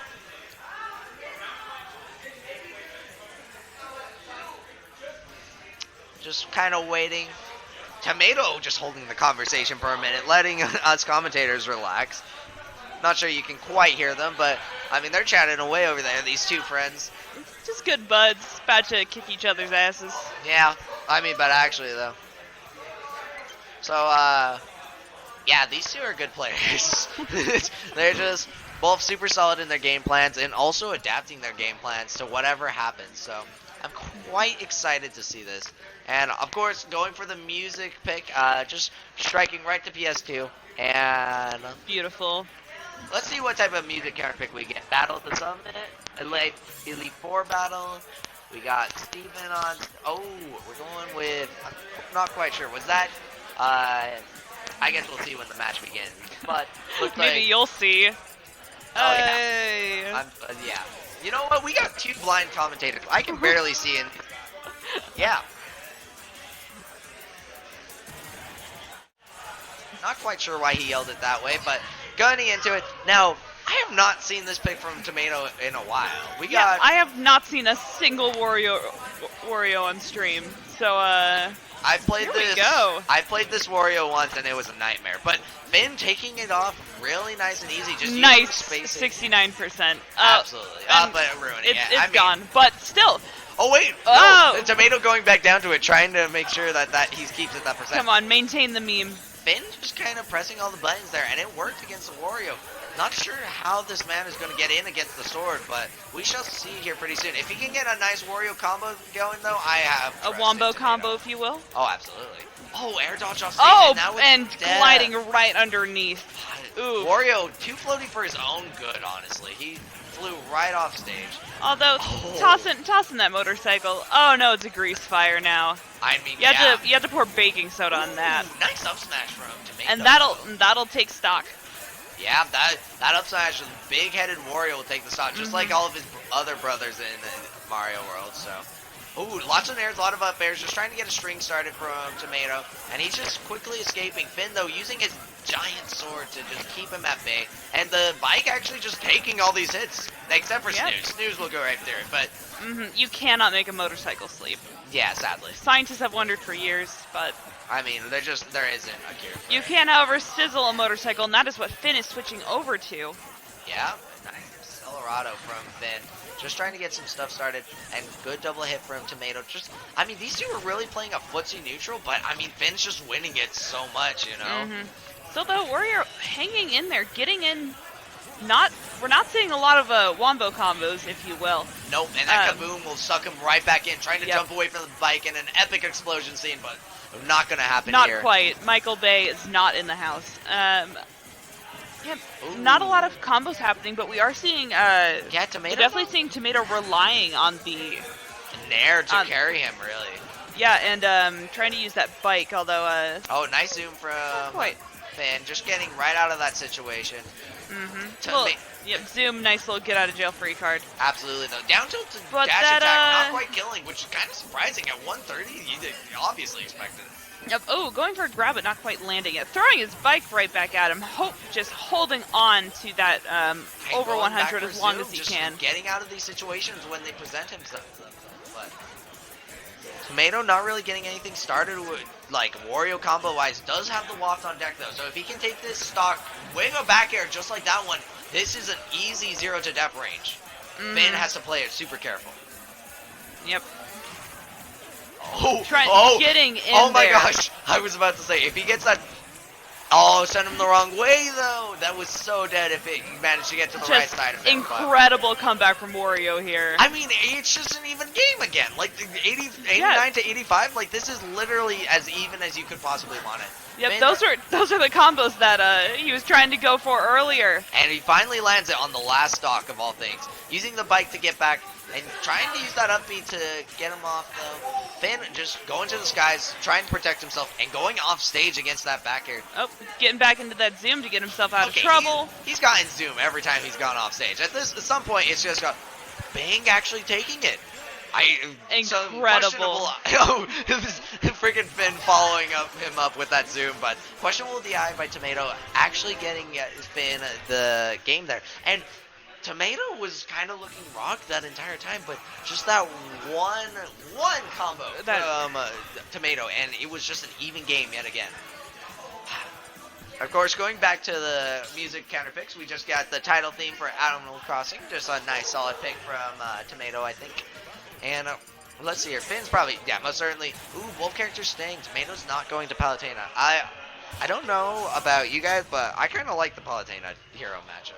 I think Palutena wins it more than she loses it, so that's really all right for me. Going back in for Wario, though. I hope to see more of them wombo combos. We just got to see him connect some things, you know? Looking for his bike. It's nowhere to be found, however. Just getting the chomp instead and putting Finn right off stage. And going for the... Actual cannibal Wario. Actually, though. Oh, trying for a tomahawk there. Not quite working against Finn, though. He was ready for it. And the flame slash to send him back off stage. Actually have to use his up B. Oh, and that hatchet, man. If he had got hit by the down air, that could have been the stock for Tomato. Nice back air, though. Just getting him right off stage. And, I mean, Tomato's going off stage a lot without the bike in hand to help him recover. It's kind of... I'm wondering if he's going to come back and bite it. Of course, he's the top player and not me, so... Of course. Something we're seeing, too, Finn... Never mind. There he goes. I mean, yeah, survive usually to high percents. Not this time, though. Nice solid dash attack, catching the air dodge in, and Tomato already starting off something big, trying to go for something saucy with that waft there. Not quite getting it, though. There we go. Finn using his typical tactic of while his opponent is in the air, while his opponent's off stage, just getting through those menus, pulling up magic. Go shopping. You know, husband's away. I've got his credit card. Let's just go shopping for a minute. Equip everything. Oh, hovering on the snooze. Tomato, though, staying on that platform until he got it out and going for that nice back air. Oh, off stage. Still, though, he doesn't have the zoom. He has to recover normally.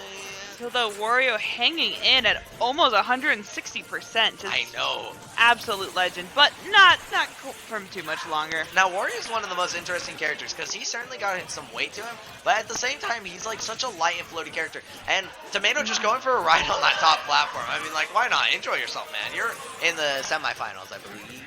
But such a good time being had here, you know, with the hero and the Wario, and almost got that connection with the down tilt. Not quite coming through. Maybe a little bit of hesitation on Tomato's part just to miss that confirm.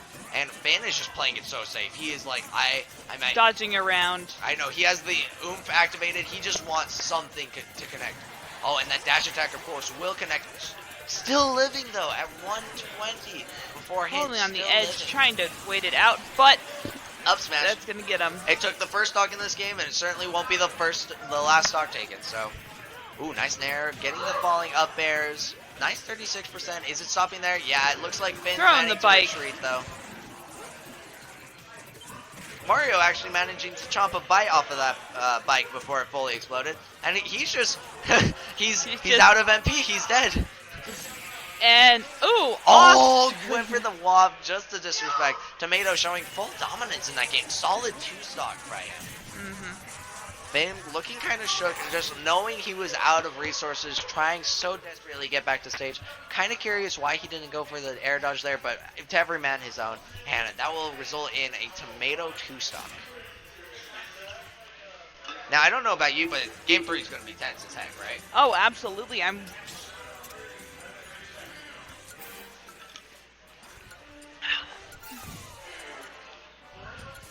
Oh, he's listening to all of them, making sure which one it is before he chooses. Oh, I hope you. Oh yeah, That we like hero- unflinchable courage.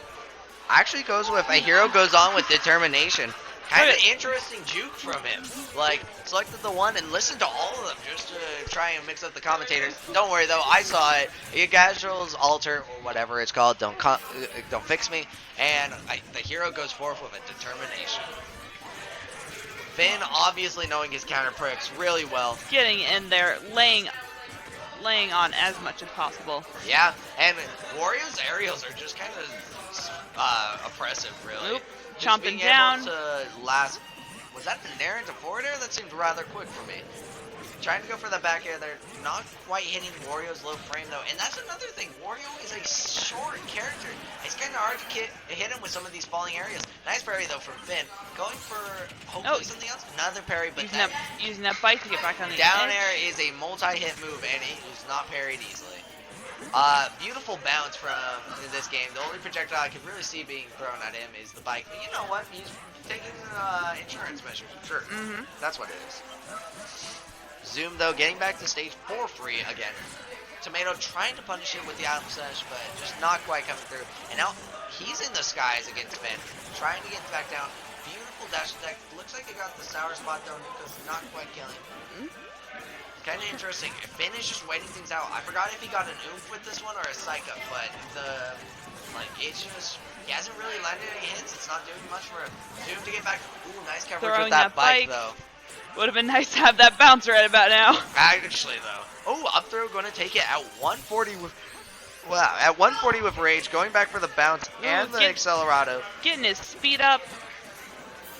And it looks like Tomatoes just went into kill mode, trying to get a back air just like that one to seal out the stock. But you can kind of see him just practicing his confirms, trying to get a dash attack, down tilt, anything, that will lead into a kill. But nice 40 tacked on from Tomato. He's just going for these falling up airs. And Finn just seems completely oblivious to it. Again, if it ain't broke, don't fix it. I know, right? Oh, beautiful upbeat from Tomato, actually. Finn, though, just retreating and saying, give me my space. I don't want to be here. So let's see if Finn can land a powerful attack with the Psych Up, though, that he's currently got activated. Looks like Tomato is just getting the kills. Yep, not giving him a chance, just laying right in. Does not want any of that magic to land. Now, it's kind of interesting because Finn started going for more buffs than he is other spells. He's using the base 3, and he's not going for, projectiles just like that one. Bringing out, though, Hatchet Man, way too slow of a move to get a fast and spry character like Wario, and he's just oppressing the ledge, catching him with the back air, trying to reverse the flame slash, I bet, but it's not going to hit him from over Run there. on lone MP, so trying to getting a couple heals in there, though, that's always useful. Yep. I mean, beautiful recovery, though. Went for the heal instead of any zoom or anything like that. Got back to ledge, and he's saving his MP up for a rainy day. That throw will give him back a good bit, but, I mean, throwing out stuff like that is not going to get you anywhere. He's got to go for a kill option, and unfortunately, Hero doesn't have a lot of fast ones. Yep. Although, Wario just laying in as much damage as possible before losing that stock. My worry is that Finn is Lucan in such a huge deficit. Even just dropping shield for a second, not dying though. That's like the second or third time that move. Although getting back on stage with the help of that zoom. Yeah, Tomato knowing exactly where he's going to be though, ready with that up tilt, and the up throw will kill that time with the help of a psych up. So, I mean, 112. I've seen some hero shenanigans. This is certainly a game, but it's going to be hard when Tomato's been playing this solidly afterwards. I mean, this hero could be an underdog, but I'm hoping for it. Oh, but dash not quite. Down tilt into dash attack, such a beautiful confirm, and Tomato's selling out that stock. JV2. And of course, I feel like we were all kind of expecting that. Tomato picks his characters for good reason, and knowing that Wario could pull through in the end. Just excellent playing from Tomato. Just beautiful Wario. Beautiful man. A beautiful, beautiful man. What a Chad, really. Oh, but we are going to get a game. This is best of 5. I forget. Winner's semis. So we are not closing it out here. Finn still has a chance to come back for it. Sorry I doubted you, Finn. Like, you've got life in you. You got this. You Gucci. Going straight back. Finn not changing up. Ever since Hero He's kind of dropped all of his other sororities. He used to do a beautiful Shulk and even Roy sometimes, but he's just went all in on Hero, just knowing who he loves to play. And of course, Tomato going in right with that bike. Got a nice 7% punish though. I don't know, like. Beautiful spot dodge from Finn though, just dodging the chomp, and he's just using these down tilts for maximum efficiency, just keeping the short Wario off stage and out of his face whenever he's pressuring him. Almost missed the ledge though with that air dodge. Finn just kind of being oppressed in the corner by all these aerials. Yeah, like this is bullying I'm witnessing. Oh, absolutely. I mean, bullying of the highest order. 99, 78 bullying currently. With skill. And I mean, you have to trust Tomato just to do a little bit of flash while on that bike. Nice little backstab off that bike. Oh, that bike has been the bane of his existence. Yeah. Just another chomp, and with the added help of Oomph, which does go both ways, in fact. And that down tilt will catch him, send him straight into the right. Blast zones, taking that stock for him. Going for the thwack though, kind of ambitious, especially since, I mean, Tomato, I believe, can read. I'm not quite sure about that fact, but... Oh, low shield pressure, going for just throwing out them kill hitboxes. Maybe Finn's realizing that he just did not throw out enough kill options last game, and he's trying to make up for it this game by correcting that crit though at 99%. That's just dead. Beautiful. No chance of survival. You're dead on arrival. Going into the bounce, which is probably a wise move with the bike laying right there on the stage. Absolutely. Tomato showing he's not afraid to throw it at Finn and just get that extra percent, but Tomato just showing a beautiful dominance anyways. Going in with that chomp. Just chomping. Absolutely. Just chomping him summoning right the bike just to have it for the edge guard. Not quite close enough though. Yeah. 20% from that lightly charged neutral B. Isn't that just a beautiful thing? We love a lightly charged neutral B for when Finn had that read. He waited for it. It just did not come out to anything. And Tomato sealing that stock with a nice back air. Good wait from him on ledge. Just seeing what Finn will do before he chooses anything, and making him expend 34 MP right before he even starts the real fight. Honestly, juking him out with that. Oh, trying to get that full charge on the side B though. That will kill easily at 60, as previously shown by every other hero on the planet. Nice down air though, trying to follow it up. Nothing much. Ooh, exploding the bike before it can land. Not getting that extra damage today, sir. Yeah, this gasoline fire that is the bike just hasn't really got to play much. I mean, it's done a lot of things for Wario, but it just gets on stage and then it dies in a fiery glory like that, you know? I mean, makes for a good artistic vision at least. Yeah. I mean, at the very least, they're giving us a show, you know? Yeah, although speaking of artistic vision, we're seeing Wario here at 102%. Very brave, but not quite enough to take landing game. that up tilt into Waff, of course, another one of those beautiful kill combos of Wario's, and Wario looking kind of shocked he took it. Maybe he wasn't realizing he could come out on top against a hero, but Finn he took the first game, but Tomato, he just warmed up enough to the point where his Wario was just too much, you know? It's entirely too much Wario. Too much, am I right? Beautiful play by both of them, though. Finn just not being able to close out where he needs to. And, I mean, just excellent play from Tomato. Like, you can't really fault him for anything he was doing. Beautiful aerial pressure with those nairs and falling up airs, which he finally did master right there toward the end, which led to him getting that up tilt into Waft and just taking that match. So, beautiful matches here, guys. Thank you for coming and watching the Red Rock Rumble number 43 for Gamer Planet down in St. George, Utah. We'd like to just say thanks for coming out. Like, it's a lot. It's really nice to see a lot of people come out to the stream and just kind of watch and see what's going on down here. If you guys are interested, we are in the Gamer Planet of St. George, Utah. Feel free to stop on by. Currently, we have 2 weeklies. We have weekly, just normal singles tournament Thursday. Starting at 7. Sign-ups start at early as 5 o'clock, so feel free to come on in for that. And then we also have another weekly now on Saturdays.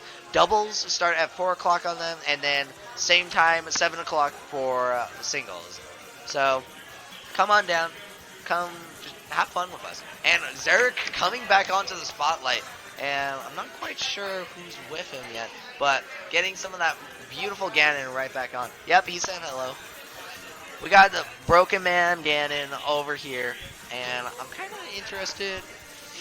Who's Eric playing? Do you know? Ogre B representing the T-Birds. I might be a little biased. Oh yeah, we're getting him on set. Let's go. All right, we're gonna. So, you were thinking Joker. Yeah. Random. Nope, he's just going random. Yeah, no, the Joker. He's just faking us out. Derek has to really think about this one. Can be super combo food for a heavy like Ganondorf, but I mean, he's confident in his abilities. We'll see how this turns out. Now, just for you guys who don't know, this Ganondorf is scary. Like, it's like if a semi-truck was barreling down you on the highway and you were in the middle of the road and it was aiming to hit you scary, you know? Like... Yeah, certainly we're going to see how this skinny twink handles up against this absolute semi-truck of a man. I know. We better hope his stand shows up to help him quickly. And that's first stock! That was... What was that, like 50%? His stand's never even gonna get the chance to come out. Forget the broken arm. Poor Ogre B over here has a broken spine. No, he's just sliced in half. It's not even. Oh my gosh, just going straight in. Derek pressing all the buttons right now, just getting a beautiful Arson showing up. Is it gonna be enough? Like, stop touching my son. This is Can brutal. you stop bullying him, please? Ogre B gonna hopefully see some very quick adaptation from him. Nice nair, but I mean, Zarek's just going in for those beautiful techs, and good confirms from Ogre B. He's certainly showing his stuff now that Arsene is on the table, but this is Ganondorf that killed him at 30 his last stock. Of course, Arsene is quickly going to disappear, so Zarek doesn't really have to worry too much about that. And nice. He's hoping. So going for those grabs, hoping to disable him at least for a second, because... Now I'm kind of interested. He's really good at landing that down air on people's shields, but Zarek is kind of having trouble landing any forward airs or back airs. Maybe a little bit of misspacing on his part.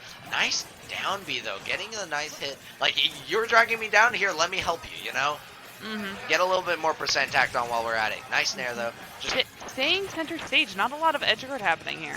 I mean, we're about to see some, I imagine. Oh, certainly. Now, yes. Like, the moment that Ogre B throws Zarek off stage, it's going to be Edgeguard City, with Zarek losing his stock for that. Nice little forward air. Rinky-dinky in nature, but, I mean, this is the, like, King of Evil he's facing now. He's got to use every trick in his book. This is the King of Evil versus the high school student. I mean, actually, though. Like, he's literally just told about this young boy causing trouble, and Ganondorf's going with his Triforce of Power to go kill him. Yeah, killing children is, like, kind of his MO. So oh, yeah. No, he's used to it by now. That's why the only reason he took this contract. And... Ogre B knowing he could turning it around from that brutal first stock. Yeah, Ogre B knowing he could wait around, not only with Arsene boosting his recovery, but also the extra stock. He knew that Zarek was going to die down there, and Zarek waiting too long, not using his tools properly, and just dying anyway. So, I mean, of course, Ganondorf is going to face that problem in any game. Of course. Ogre B, though, looking pretty confident.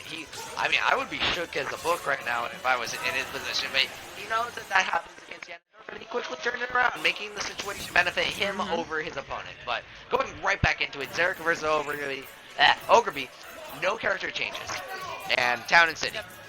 And the slow walk up from Zarek into smash attacks. Incredibly terrifying. What a beautiful neutral we got here. But, you know, a nice 29% from that down throw air. So, what do you got to complain about, you know?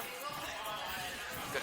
Beautiful air dodge from Zarek. Nice tomahawk, though, from Ogre B, going into even more of these drag down up airs. And even... Yep, just trying to send him up into that smash zone. But, again, coming down heavy character. Though. Ogre B trying to go for that confirm with the first hit of forward air, but Zarek having none of it, just hitting him all across the stage. Ogre B's got to get this kill, and with Arsene back to play at 115%, that's going to take it. Zarek thought he could get him with that reversal up B, but not quite coming through. And nice side B, good down tilt though, reading the tech in place from Zarek and just taking that stock. I imagine we'll see a lot of aerials come out pretty soon from Ganon. Like, he's just going to start throwing them out because anything will kill at this point, you know? Could you imagine if that character had a kill throw? I would be terrified. I mean, I'm always terrified. but even more. Ooh, nice back air though, reading the jump, and Zarek just giving a little taunt, showing, hey, I'm here, I'm clear, and I have a broken arm. So I mean, what do you really feel like? Honestly, the icon we deserve. But actually though, coming today and just showing all of our top players who's boss. Zarek though kind of in a bad situation, getting edge guard pretty hard, and Ogre B just going out there for the back air, knowing he can, and this is a really bad deficit, not taking any damage that last stock, and he just needs these nairs to connect if he's going to get the damage he needs. Ogre B though, very stylishly getting out of it. Even as I say that though, Zarek just closing the distance, nice tomahawk, trying to go for that forward air just to finish off really quickly. Ogre B just waiting for Zarek to pick an option, and that spike is going to finish it. Oh. I mean, Ogre B. Just absolutely excellent edge play from Joker. Yeah, it's winner semis, isn't it? I mean, check the board about. We are confirming that it is in fact winner semi. It is. All right, so.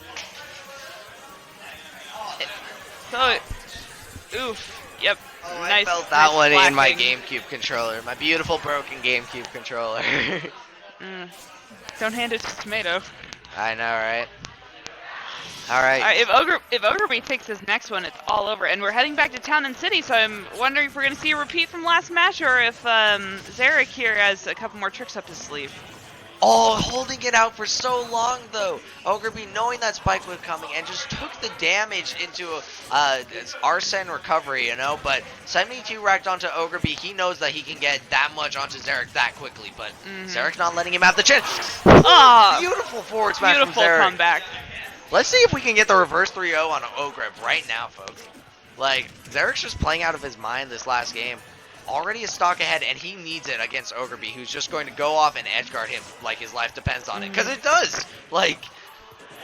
Oh, honey snapped. Alright, fishing for that back air some more, going into, instead, some up air strings, and beautiful conversions, really. But Zarek just waiting it out, just getting all the damage he can anyways. Ogre, good tomahawk right from the Arsene. Most people would hit him with their new all-powered up attacks, right? But Ogre just knows that Zarek's going to be watching for those and goes in instead with the tomahawk. Beautiful pressure, though, from Zarek, just using the jab when all other resources are exhausted. Ooh, Ogre B certainly had a hard read there, though. Zarek's grab actually kind of getting him out of the way. How are they both alive? That's freaking amazing. Oh, Zarek got smart, but... I mean, Zarek's just throwing out those down airs every time he's off stage. Like, if you want to be off stage, I mean, let's play off stage, you know? I'm the king of evil. I will mess you up, boy. Nice neutral get up. Almost psyched out Ogre, but I mean, in the end, does it really matter? Just stacking into those up strings. I don't think that was legal, Zarek. That certainly wasn't legal. Getting the reverse up B. We've seen two great players, Chili and Zarek, use that for maximum effect with two complete opposites, really. Ganondorf and Link just getting those kills off the side time and time again. Beautiful fastball air dodge from Zarek, though, getting right back to ledge. And Ogre B scared to go off stage. He knows that he's in the deficit right now, and he just doesn't want to go off stage against him. But that nice back air will finish this bad boy out. And that's Zarek 1-1 last stock situation. This is anyone's stock here. Yeah, let's see if Zarek can pull out what he did in the very first stock of this game, but Ogre B looking like he just has the download, getting up air after up air chains. I mean, this is a heavy, so you know you're going to see this. Just this Ogre just chasing him down off stage now. Trying to use projectiles to gimp him, but nope, he's back on stage. Zarek is good. This is a game, folks. Does not want to be gimped. You have to kill him in order to kill him. All right. Like Ganondorf will easily get 40% just like that. And Zarek actually going off stage missed the punish on Ogre's high recovery and expecting that down air from Zarek. Ogre B uses the jump back forward air, steals out the stock. I mean, beautiful play though from Zarek. He knew what he was going into with Ogre B. Just Ogre B. Certainly that bit of a comeback right at the beginning. Miracles happen at Red Rock Rumble, but not quite. Not today. Beautiful play all around though. Like these two just knew exactly what was going on, and Zarek sticking with the Ganon all 3 times. Looking pretty good game 1 and 3, but just unable to finish it out. So, of course, we're getting an immediate Tomato and Ogre Bee into this next set. Now, this is kind of interesting, because... So, Osiris was declared best of last PR. Tomato was second, and Ogre Bee was third. But the thing is, like, I'm not exactly sure who wins out of these two. I feel like Tomato does pretty well, but... Now this is a matchup I have not seen yet. Really? I have not had the fortune of seeing Palutena versus Joker. I know that Nairo and MK Leo, both mains of each of these characters, have been going at it pretty hard. But we'll see how it goes in a bit more tuned down version of our meta, right? Mm-hmm. Just immediately going for immaculate spacings on both sides. Tomato trying to mix him up with these reverse aerials and forward airs, though. Super But safe. Joker just such a quick character. Is just dodging around the stage. Yeah. And I mean, Tomato's not committing to anything, kind of leaving himself open for whatever he may choose. And that jab from Joker is just so good. Get him off stage. 57 to 22 right now, and slowly growing in Ogre Bee's favor. Although Tomato having none of that, trying to go for these quick conversions. Hasn't gotten a Palutena train started yet, which is kind of interesting. Usually they're kind of nice to land. Oh, there we go. At too high percent, he just couldn't follow up off of it. 100 to 54, like, this is looking kind of nice for... Oh, nice up smash from Ogre Bee. But this is looking pretty nice for Ogre Bee, you know? Oh, good back throw there from Tomato. Could already feel what he was going to do the moment he got the grab. And, I mean, Tomato's in his essence. He has the stage control. Ogre Bee using his side B of the E-Dross just to get that advantage away, though. Knowing that Tomato is a formidable opponent when he has that in his favor. And going for the there's the Palutena train. Choo-choo. Ooh, that counter. Oh. Barely killing, even with that beautiful DI from Tomato. And, I mean, this is not bad, honestly. Yeah, not too far behind. Toasty 120% here. Yeah. Ogre Bee, though, looking to increase his lead by a good bit. Trying to get these up air and back air chains working for him. Tomato, however, having none of it. Just going straight immediately with these super safe aerials. This match is moving so quickly. Neither of them are taking a second to stand still. Tomato waited for that roll, Absolutely getting wonderful. Ogre Bee with that dash attack. Not quite killing, and Ogre Bee hasn't had had Arsene, has he? I haven't remember him. No, not yet.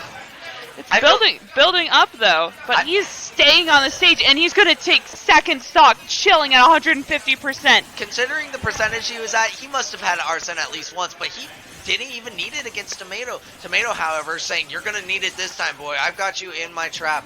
And this is going to be an entire train ride. And Arsene is back, and Arsene would like this train to take a detour.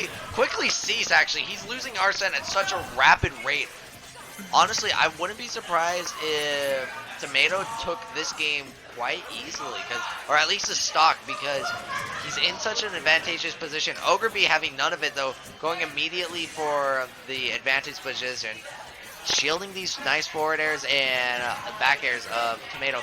Oh, he went for a hard read there. However, Ogre Bee, tech rolling to the right, just manages to get out of the safe zone of it. And Ogre Bee reading a side B from Palutena. Tomato has been going for that option, and that's trying to go for that recovery, but missing with the slight little push off stage will kill the Joker at the end. And beautiful reversal, trying to mix him up though. Ogre Bee, though, not being fooled, manages to get out of the trains.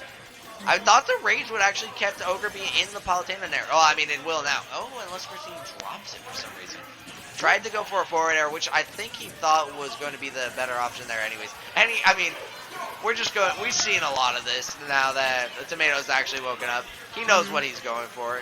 He wants this. Just naring out a shield, naring off a get up.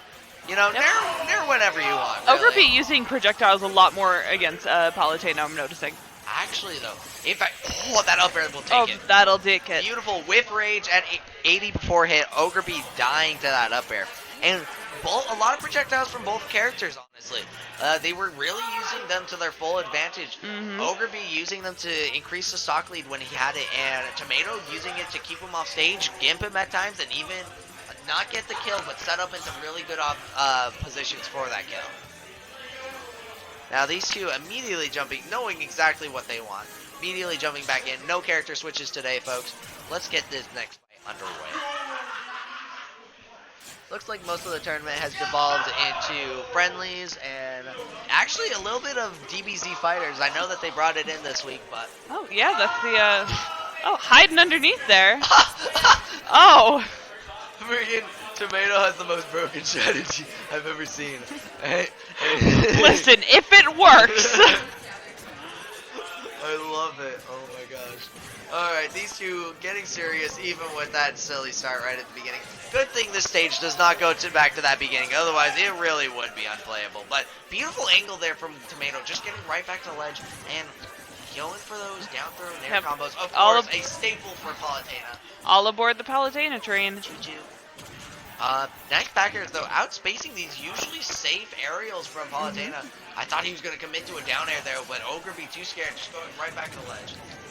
I mean, but why wouldn't you? When you have the advantage like that, don't give it up. Landing. Especially to Palutena.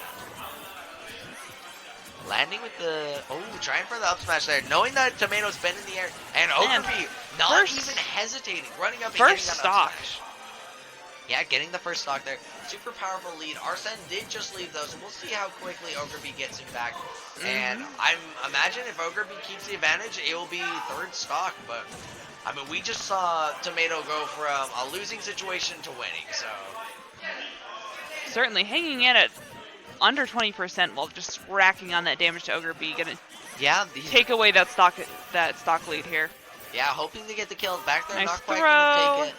And honestly, Tomato's doing a really good job at making sure this deficit doesn't grow for him, but he's just not finding the kill. And Ogreby is just taking little scratches a little at a time. 5% there, 10% there, like racking up. I mean, Arsene's just enough to get Arsene back. Arsene's here. That means major damage and even the kill coming out. Incredible. From 145, still on his first stock, and I mean, he hasn't really needed Arsene. I'm sure he got both kills with Arsene, but I mean, it's just been a powerful performance otherwise.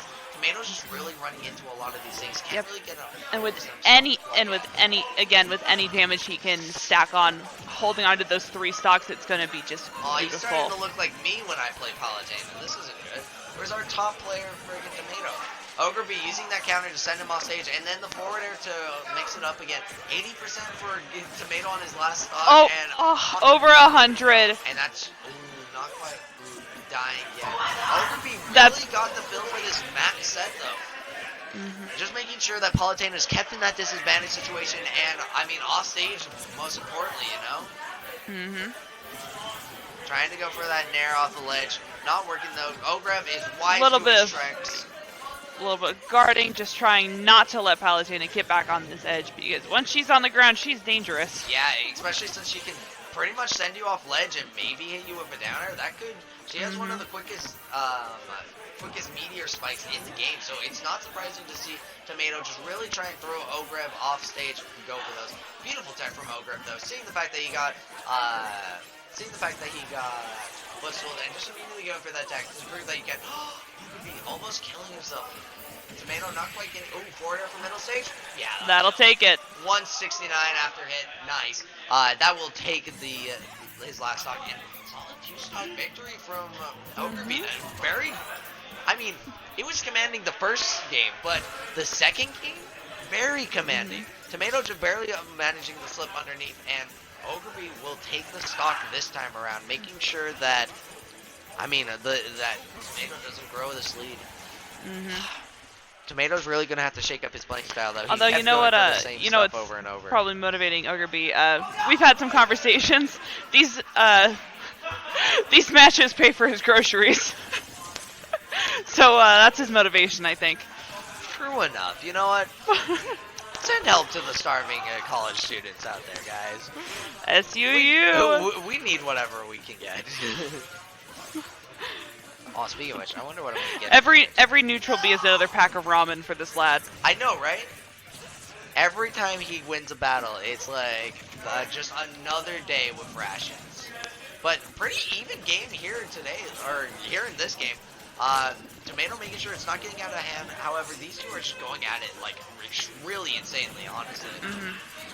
Ogreby has Arsene though. That means that it can quickly turn the tides for him. and going for the back row, just throwing off stage, using his projectiles, his powered up nairs, and really just the side beat to ladder him off the top, almost getting killed. Back air there will certainly do it, especially with his stand at his side. And let's see what Tomato does to answer back. Ogre playing really solid. Going for those explosive flames in neutral is not getting him anywhere, but Tomato using that back air as a very powerful tool. Down throw into hopefully back air. Yep, he got it. Didn't quite kill though. Nope, grappling hook back onto the edge. He's going at the speed of sound toward the ledge too, like he had some motorized engine. Booking it. Yeah, that grappling hook certainly got some upgrades for monster parts, but let's see what Tomato can get to sail off the stock. Going for a forward smash there. Ogre immediately punishing it by throwing him off stage and going for hopefully big damage. He does have the E-Haw on Tomato right now, which is damaging in itself. And Ogre being sure to VI out to make sure a lot of Tomato's attacks do not hit him after the down throw. So we'll have to see if he can maybe snag a back throw. If he's going for it, he wants it. Ogre is too elusive though, not managing to get it. Let's see what happens here. Going for that. Trying to go. Charged it up, wanting it.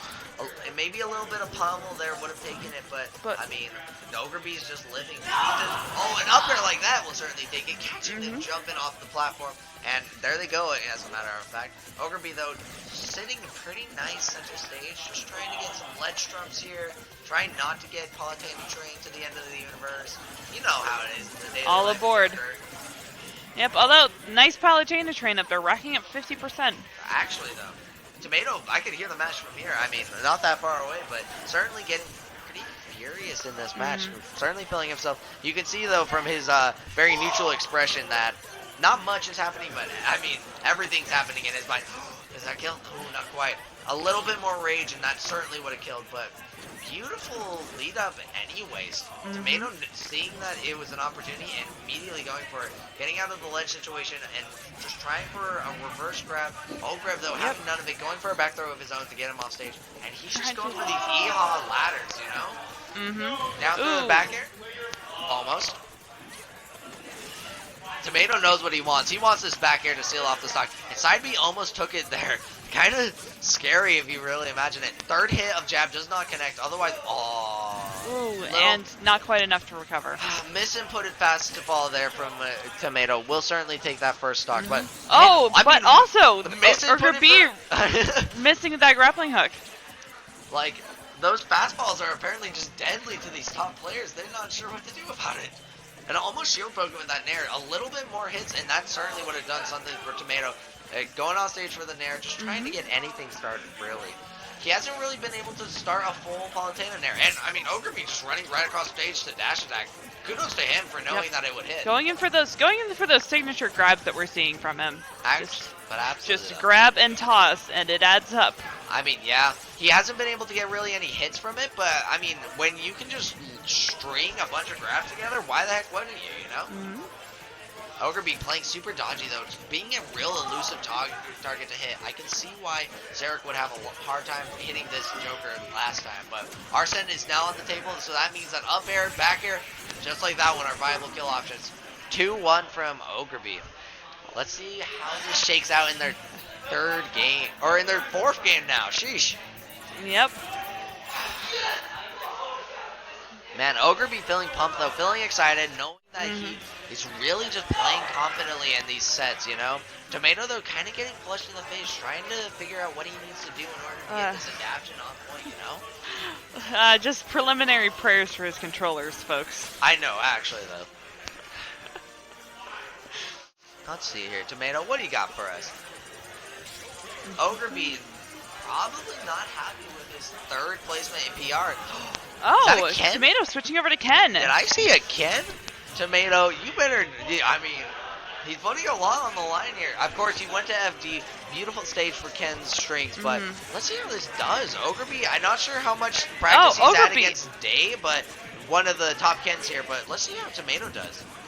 Although I do believe Day is also an SUU student, so perhaps they have had a matchup before. Maybe. I mean, Tomato's, that's a shield break! What the frick? Oh, look at that. Beautiful. Ooh. I mean, That Tomato is- must know his stuff. He's That certainly is showing up today. chef's kiss shield break right there. Phenomenal. Actually, though. Ogreby, though, throwing him right back off stage, saying, get that hot trash out of here. I don't want to see it ever again.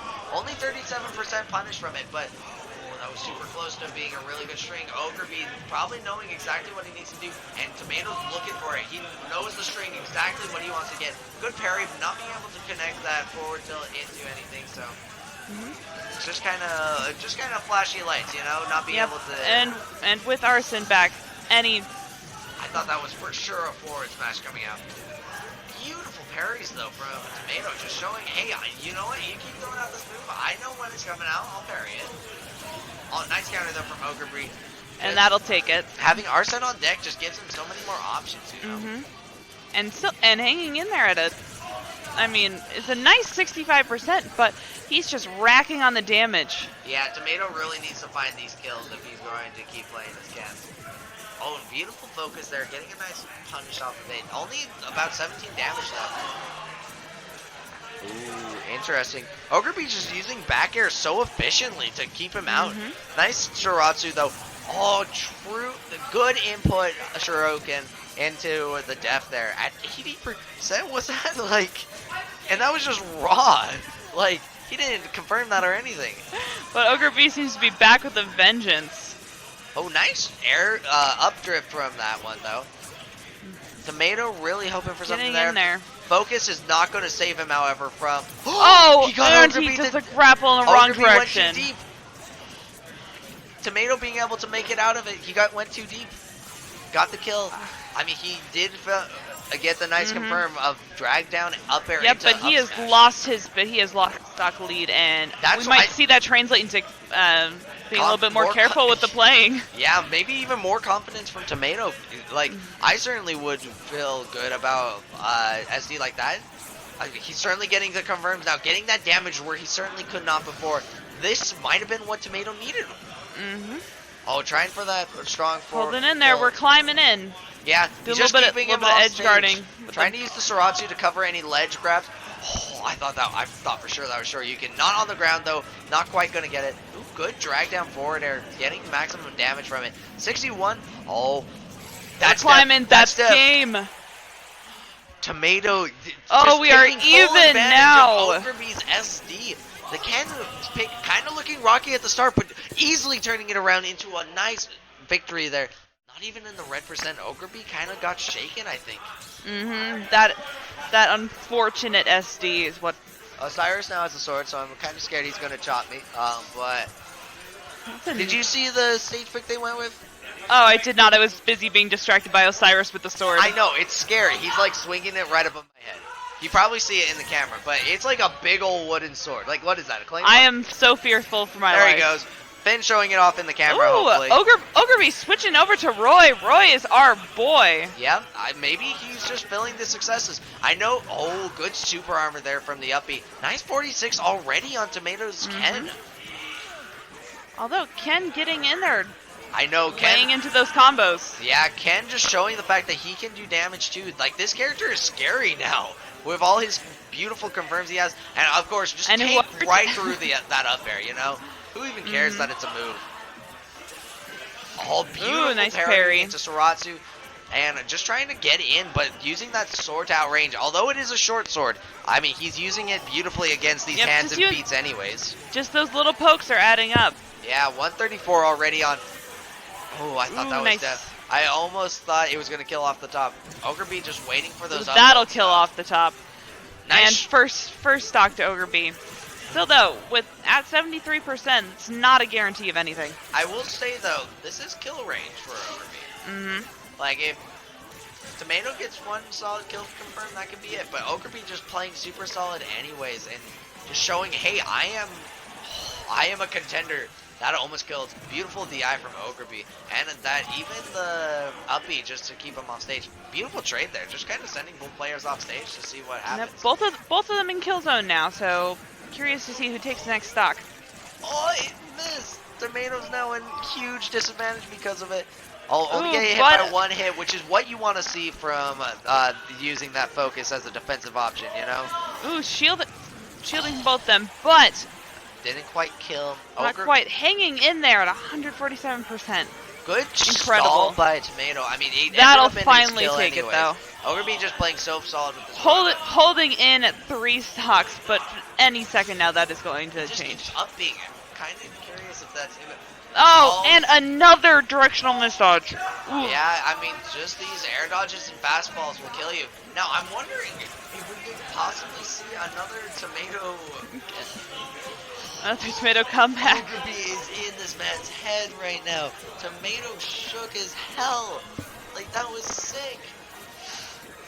That is the expression of a man who is trying very hard to Vulcan away his Oh my gosh, emotions. so Tomato, like, following straight up. He knows what Oh, we're and he'll going take for. it. It's a 54-0, even game by any means.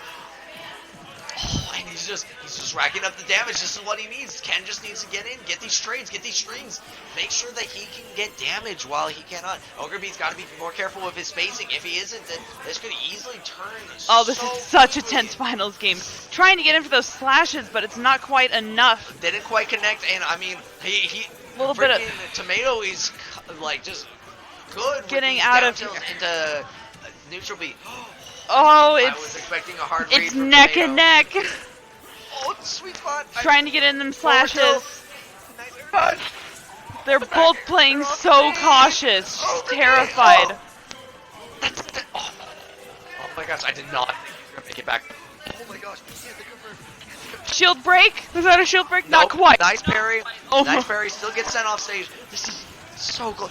Nope, not gonna kill. It's way too early percent. Not enough rage on the table yet. Oh, And the sweet that'll spot take up air, though, it. from Ogre B. Ogre B taking the match and Tomato taking. though. Tomato though. Roy's our boy. Tomato though showing up right there at the end, showing that he does indeed have Ken. However unshown as it might be.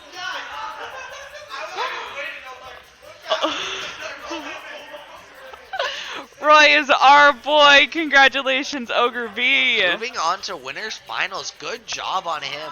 I imagine that Tomato and Osiris are going to go head to head in loser semis now. Trying to figure out who goes to.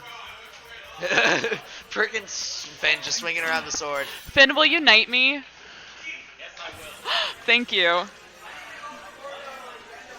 And now we've got I'm Sir honored. Monty on the commentary booth. How do you feel? How do you feel, Sir Monty? I feel like I've ascended in society. Fair enough, fair enough. Oh, we have Finn and Osiris in loser semis, I want to say.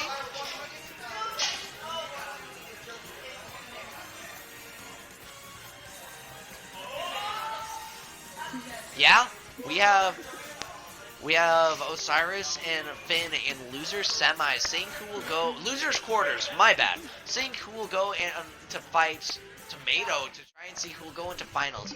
Or actually, no, not Tomato. Wait a second. I'm missing a slot here. Where the heck are? So this is losers quarters. Or update right now. Were we not playing on the latest edition? Are we just quitting?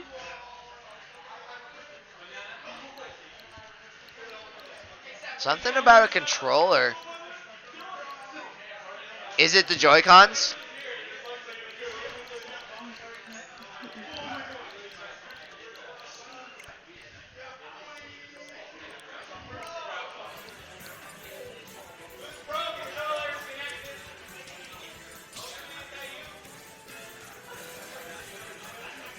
So it seems we got some broken controller. Yep, certainly do. Player 3 is joining in over and over again. Who the heck is?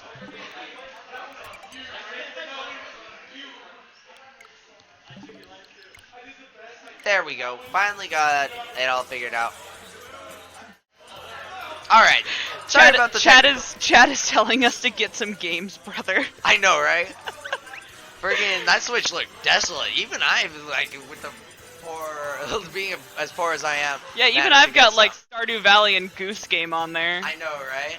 Oh, I need to play Goose Game. I've watched a lot of people play Goose it, but Game is what a beautiful game of the year. But actually, I hope it wins, honestly. It would be... Work of art. Goose for Smash. You know what? I'd be totally down for that. What's one more bird in this game? I want Goose for Smash. I mean, like, his moveset could be very interesting. I feel because, like his like, neutral it would beat would be a honk, right? Yeah, Some but then sort of also honk like, projectile. a good like smash attack would be like rotating through just like the random shit he can pick up. Exactly. Well, anyways, away from Untitled Goose Game, we have Finn and Osiris in the losers And there are quarters. no geese in this match. Sorry to disappoint. Yeah. Now, of course, Finn, can you pull out one out of your bag of tricks? Although Finn getting goosed here. Yeah, 74 already. Trying Laying to in them answer back with these projectiles. special attacks, but that grenade just saying no, get off stage. And here's the Nikita to follow. Good get up attack though from Finn. Try and get him off. I'm not sure what that thwack was about. Oh, just crawling right underneath it. Osiris has just such good use of that freaking crawl, just making it under everything. Grenade though exploding Finn up into the air, and Osiris is just waiting for Finn to make a wrong move. As soon as he does, he's going in. That grenade was so cooked, like it was ready to pop. Be like, I like that one right there. Oh, but bouncing. Suddenly finding his new courage, Finn running right in with bounce activated, knowing exactly what he can get away with. And there it is, immediately again. Does it protect you from explosion? I'm not quite sure. I imagine it would. Nice throw, just trying to get him off the edge here. Destroyed Cypher though with that back air. It was super strong, meaty hit, and going up there, packing on trying some to chase. oomph. Yeah, just trying to chase him up there. Using the Accelerado, it's pretty easy to do that, but Osiris is just being really cagey anyways. Double back air to cover himself. And throwing him off stage. Osiris living a 155. Manages to get back. I was really feeling an air dodge from Osiris there, but didn't happen. I mean, better for it. Nice Ooh, tech though from yeah. staying alive. Because we do tech those thankfully here at Red Rock Rumble. Yep, a little bit of shield pressure though. Not that bad considering how big that fireball is though. And just crawl up forward tilt. He literally just got up by flipping in his freaking foot into the face of his enemy. Snake holding in at 3 stocks despite climbing in damage. And there we go. There it goes. I mentioned it, broke it. I mean, he had to use his entire mana power bar though to use it. Like he just for that one stock, he had to use all of it. Good, good coverage though by Finn. Just knowing that anything Osiris does there is going to be covered by that beautifully like big up tilt. Honestly, kind of fast and got a lot of power to it. Something that's kind of interesting me though is that Finn he isn't using the shield a lot. It does protect himself from projectiles, especially his forward tilt and just natural standing positions. Any explosions or stuff like that come through would be protected. He would be protected from by his shield. So going to zoom back in. Does Nikita have it? Nope. Osiris is like, you know what? I got this one. I have to admit, I have not seen a single snooze land from Hero. I'm a little disappointed. That was part of the... OJ landed a couple on me, and I just did not mash out. I completely forgot about it. What a But catch! that's going to take game. That foot caught him midair. It was just like mid-punch, just hit a football out of anywhere. Just punch that child. But actually, though, right into the air, and right into the first game for Osiris. This is a best-of-5 match, though, so... Strap in, folks. Yeah, not too worried about much of anything, really. Osiris is kind of playing solid.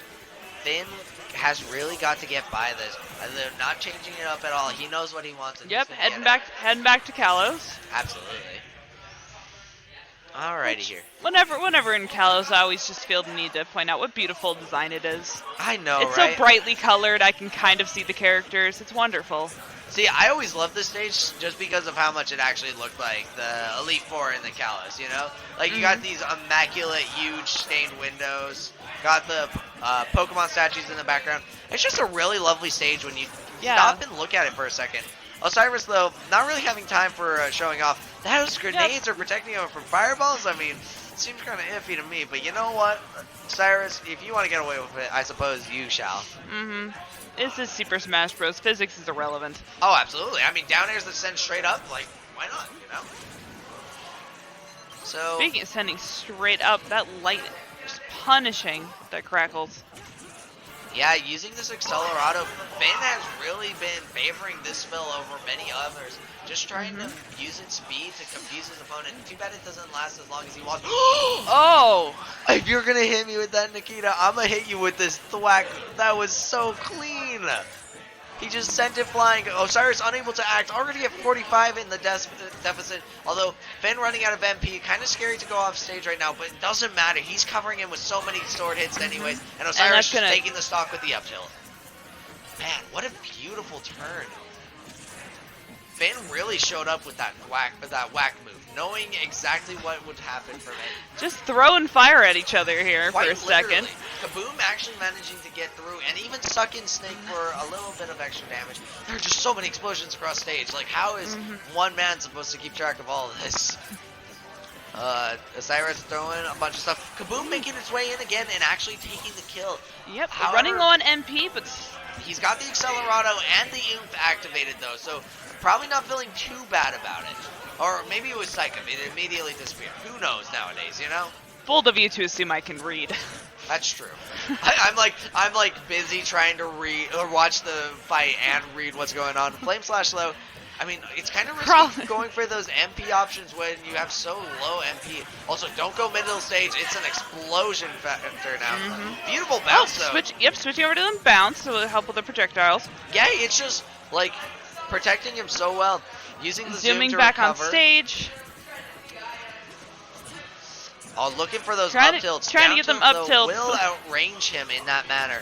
And the bang hitting him, nice little bit of damage there, even sending him off stage. And Osiris, of course, going in for that back air, not quite going to kill. Now, is it just me or is Hero kind of a heavy fighter? He survived so many big hits. Even Wario confirms with dash attack. That kill? Yep.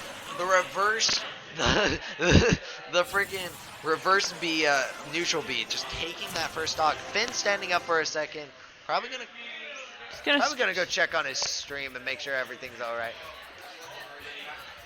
What time is it right now?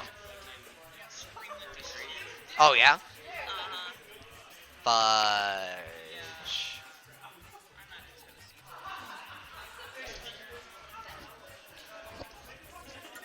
Can you guys? What's going on, guys? Tell us. And hold on a second. I am getting a correspondent.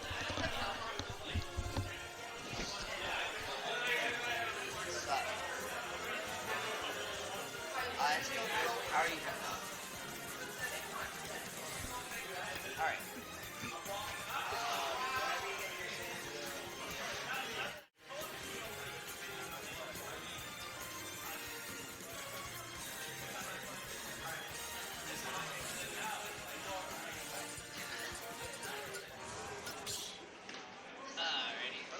Going back to Smashville. 20 minutes, if that's all right.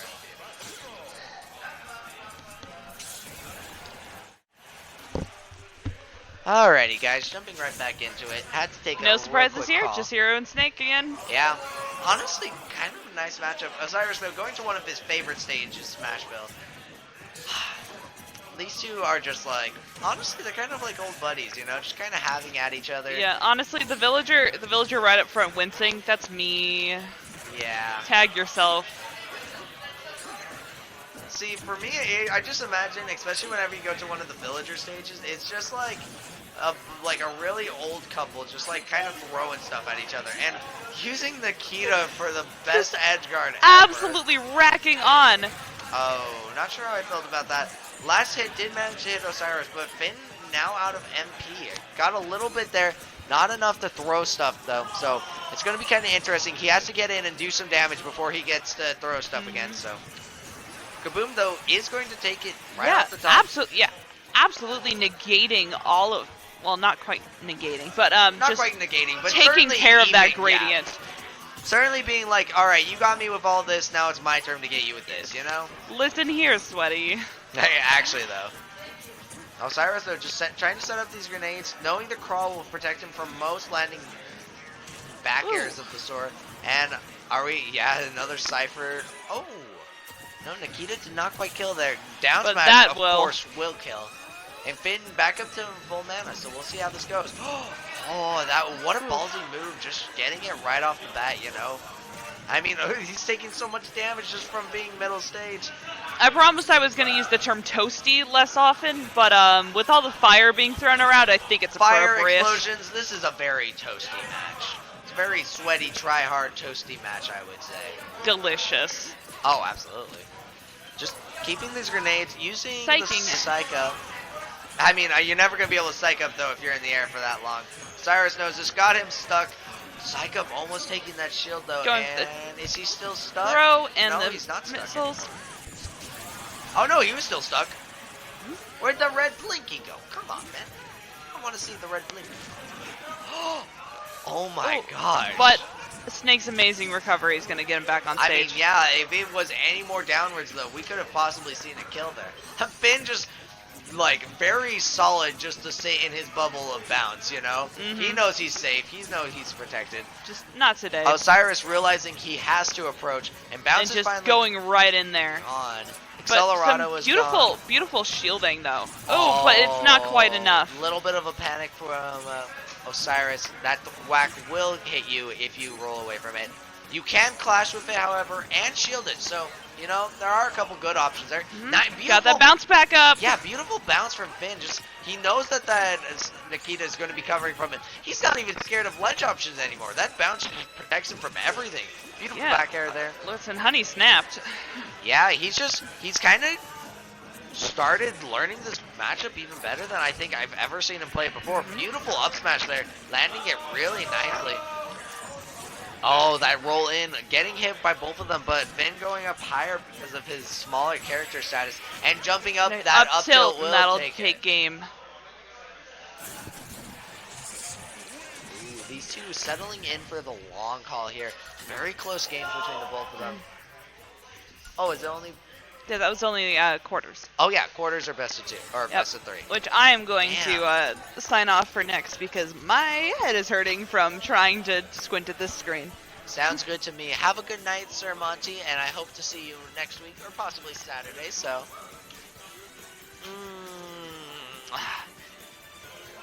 and speaking of which, kind of getting late tonight. Hopefully Finn can go figure out his stream and make sure that it hasn't gone totally to crap. Let's see here, folks. How you all doing tonight? I'm going to pull up the chat. Monty was ringleader of the chat, but I will go ahead and pull it up right now so that I can watch and listen to all you guys play. Yeah. Let's see. Oh, wait, that's Discord. Duh. Let me find Twitch. That's what I want. Twitch, YouTube, I believe it's being streamed to both, so you can always go to either one you want to. Let's go find, it should be,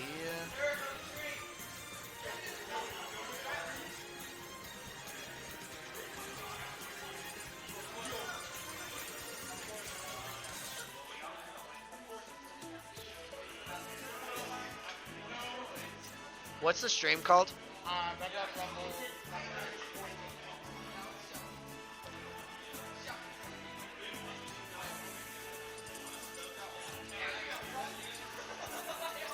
Da, da, da, da.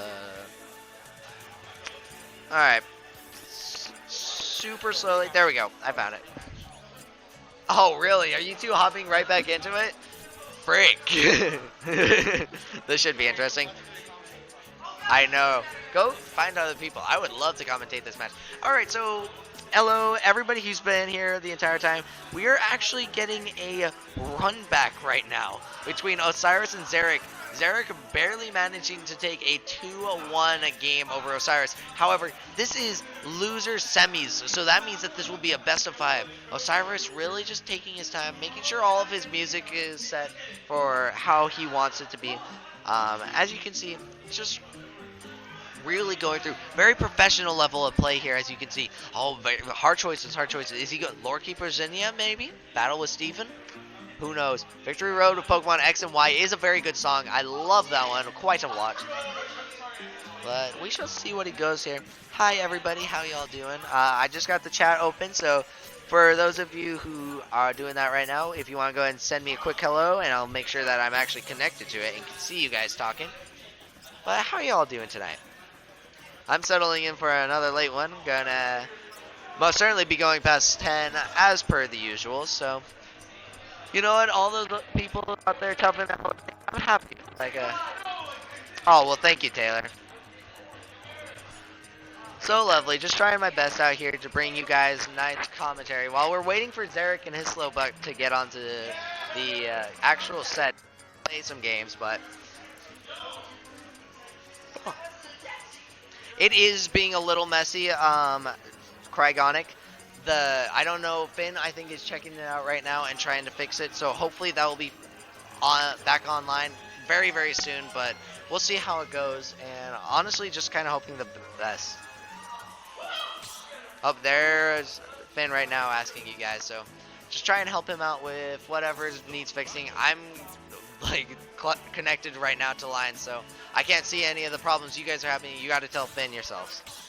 But PS2 starting off from Osiris and Zarek, going to be seeing how these two do. Now, this was very, very exciting first time around. We had Ganondorf and Snake, and Osiris just getting in the zone. You can see by the very focused, intense face on his... Yes, he's getting ready. Zarek, however, very happy and doing extremely well with his broken arm. I think, Zarek, is this, like, how, is this, like, best you've ever done? Like, close to best? Like, how is this run for you so far? Doesn't even know. Perfect to know. Great. Every second for like 10 minutes.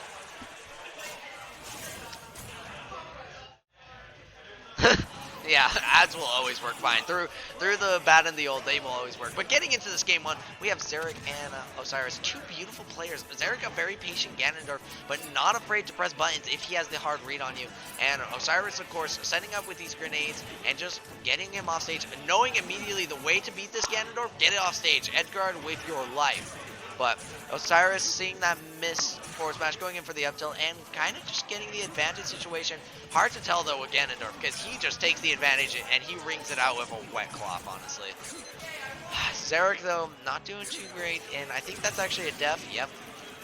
That air dodge, I mean, when you miss the checks like those, boys, you're going to unfortunately die, but Zarek not letting it get to him. He knows he came this far, and he actually beat Osiris earlier, so we'll see how he does in a best of 5 bracket. Osiris, though, was playing super solidly. It's one thing to beat Osiris in winners, but the moment you beat him in losers, I thought he landed it. For how long that down air lasted because it hit the Cypher, I thought he landed it so, like, honestly, just so Ganondorf. Going for the jab, is exploding the grenade, of course, and this C4 will take the heavy Ganondorf's life. Nice back air, though, from Zarek.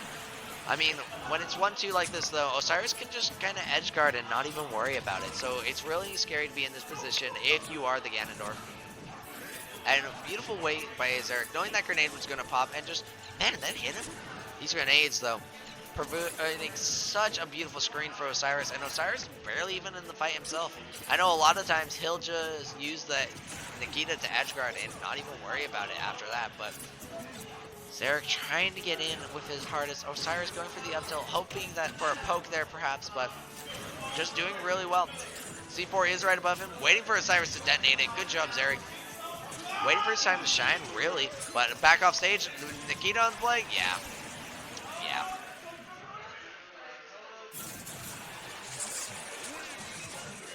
I know, right? Ogre be playing very solid today.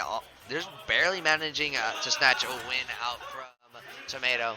And honestly, I feel like this time around, it's going to be kind of one-sided. Zarek having such a beautiful run, but I think Osiris really just has it under his belt, what he needs to do to edgeguard this Ganondorf. But I hope for the best from Zarek, because seeing a Ganondorf do this well, especially when it's like when you've got Jokers, Snakes, Palutinas, like it's a breath of fresh air, you know?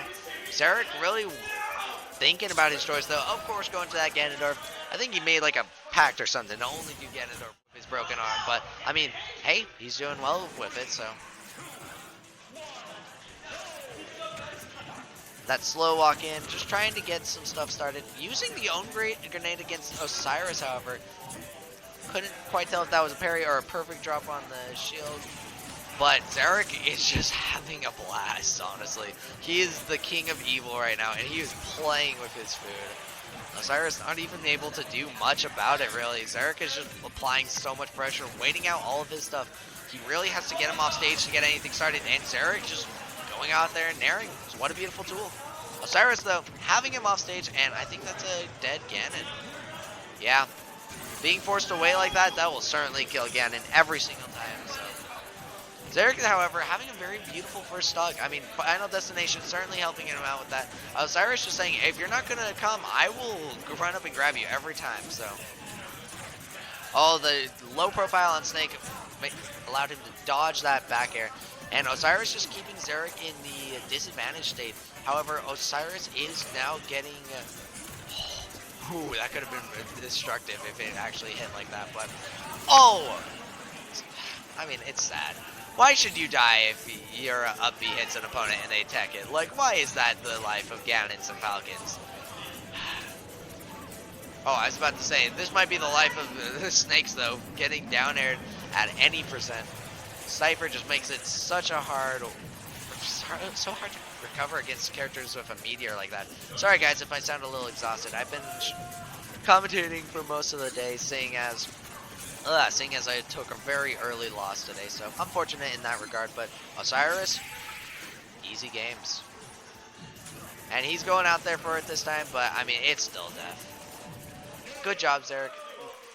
Osiris sitting very pretty 2-0 right there, and we'll see how, I mean, even with that, those great stocks of Zarek, like, the Edge Guardian just immediately came down to decide those games, so it's just hard, really. It's a hard matchup. I feel for him. I like playing heavies, and it's hard to play heavies against any combo characters, or even characters like Snake. But we'll see how Zarek does in this game.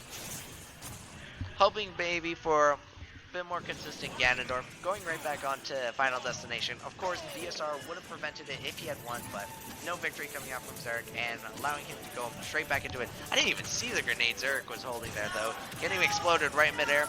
Picking up, barely throwing it away in time, and that's a dead Osiris.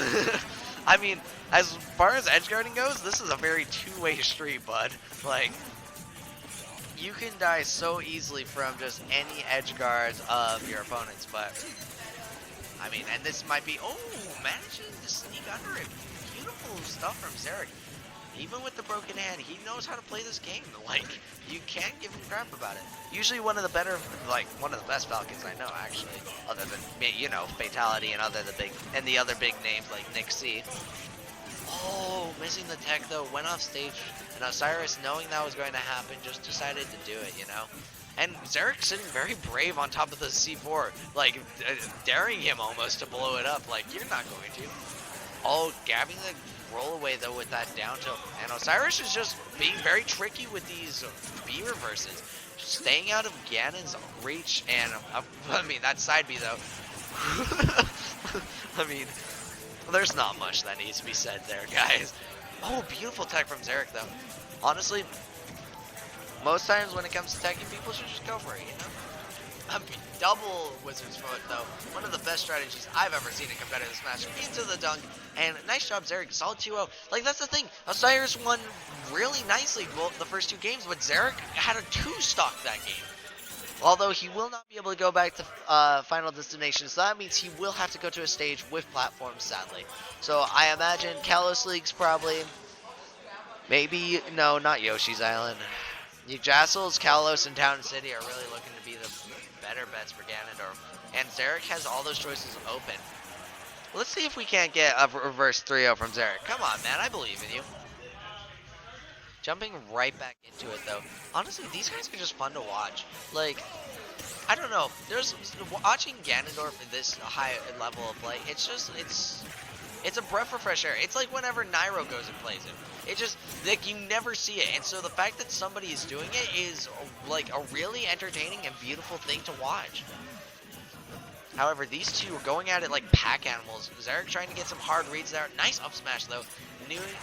Oh, he's just covering Osiris so well. Making sure that he gets everything he needs. Waiting for that air dodge, getting the grab afterward.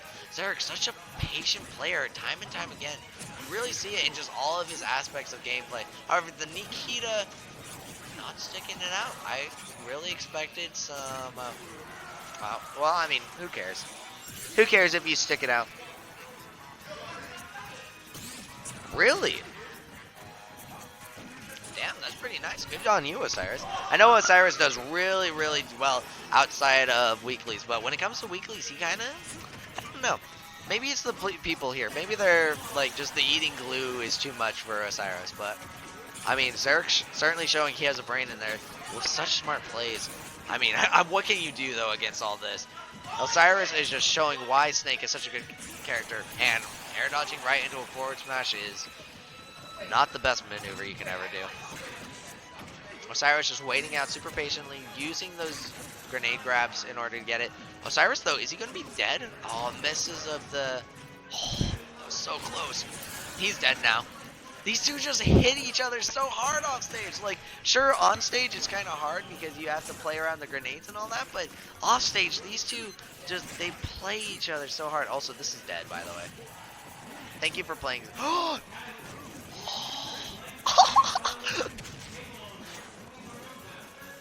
Zarek, what beautiful gameplay, man. And just the forward smash.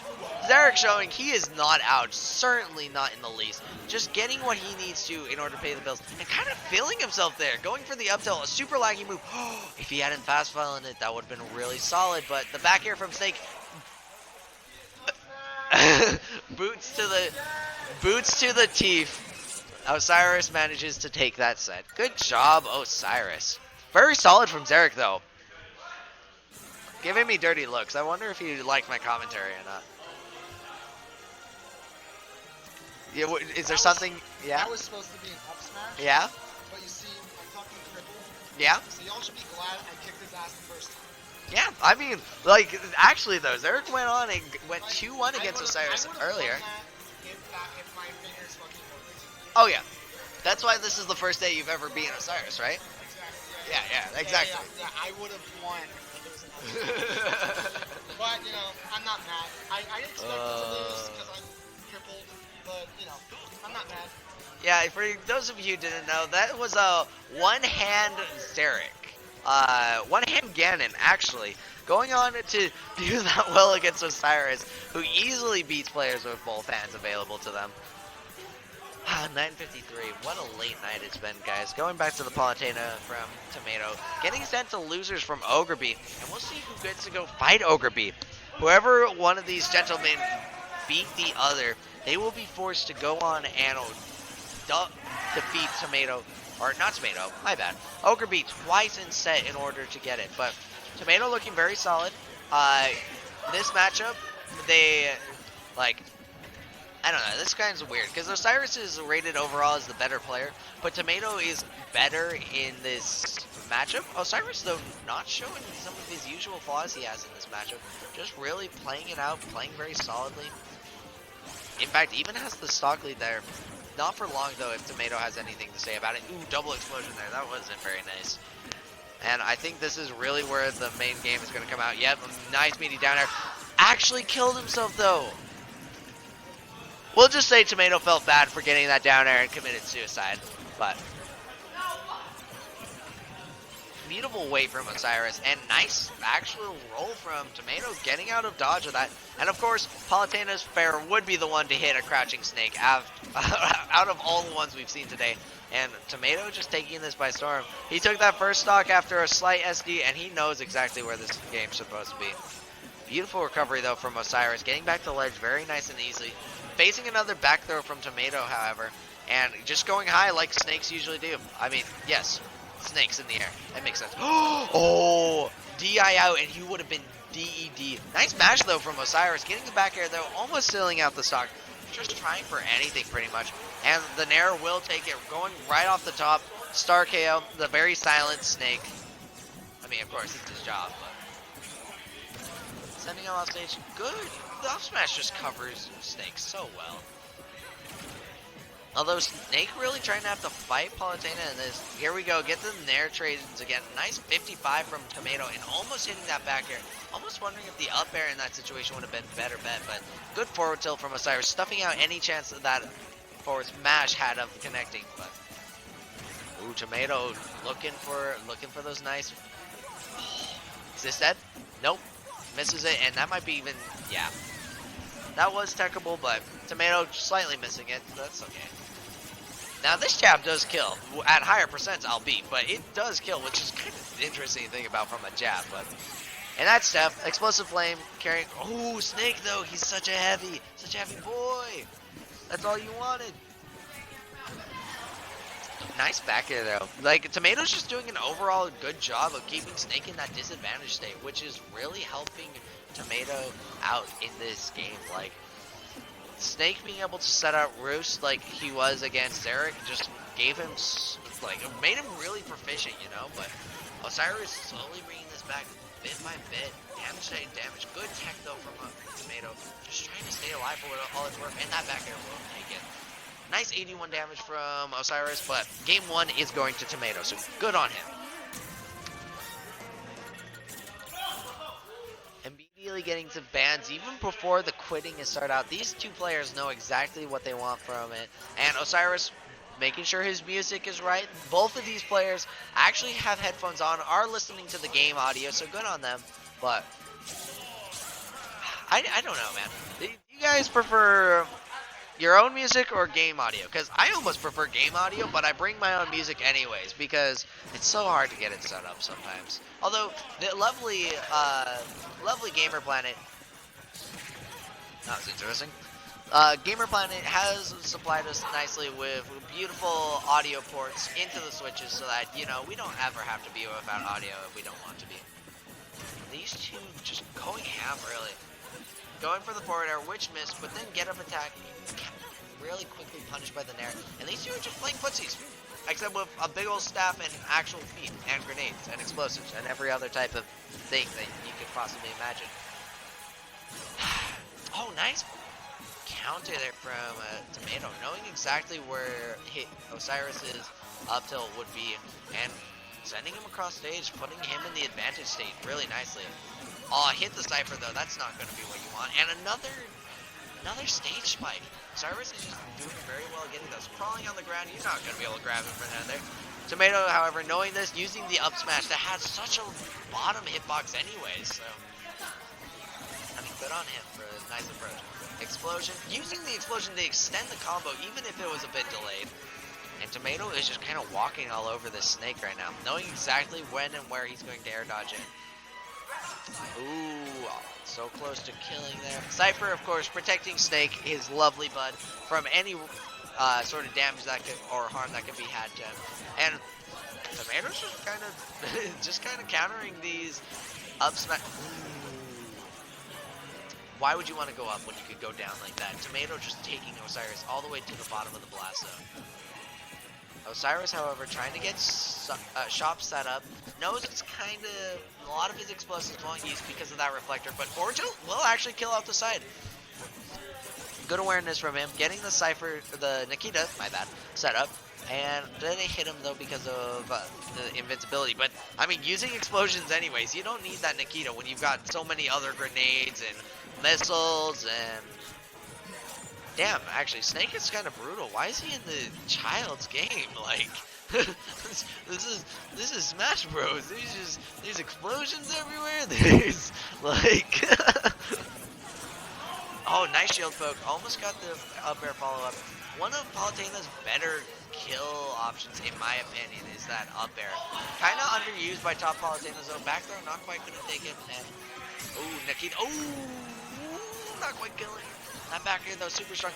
Didn't fully connect. And these two, Uptilt will take it though. 1-1, Osiris Tomato. These two are just playing very nicely, showing their prowess in battle by keeping the opponent at bay. Now, this is going to be so interesting who goes on to fight Ogre, because Osiris has not gotten the chance to fight him today because Ogre has stayed in winners, and Osiris was beaten to losers by Zarek himself. Tomato, however, has fought Ogre and had a kind of sad loss with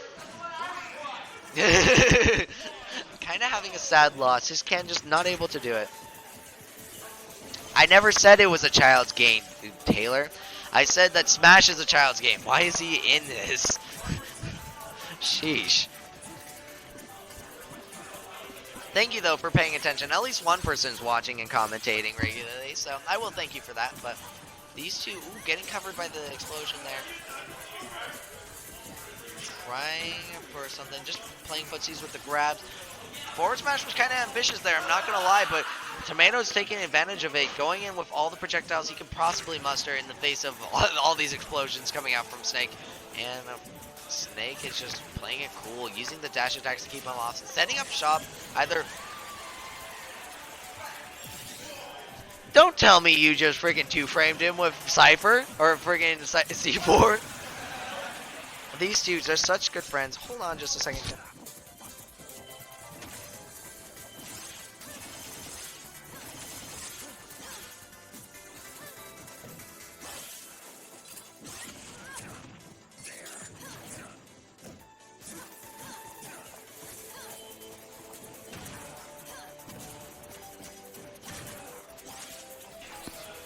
Alright folks, looks like my lovely commentating is going to have to come to an end here pretty soon. I will find somebody else for you before I leave so that you are not left completely unentertained, Taylor. But otherwise, have a good night guys. I will be seeing you all hopefully next week. I am not able to come to the Saturday weeklies unfortunately, and Downer? Nope, didn't get it, but alright, have a good night y'all.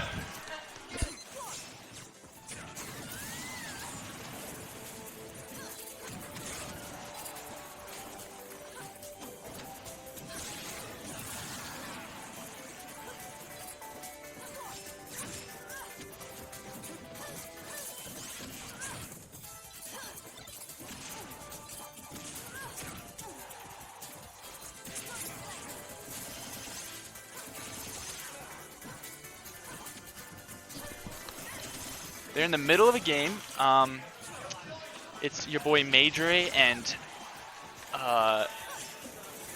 crap, what is it? What's it? Arachnid. I was trying to think of the spider. All right, so that was game 3. Wait, maybe 4. 1, 2, 3. Oh, never mind. That was just game 3. Osiris seems to be up. I don't know why the other guys left, but I'm a little out of the loop. I assume that this is losers finals. Okay, that's good. So that means Zarek beat Osiris again.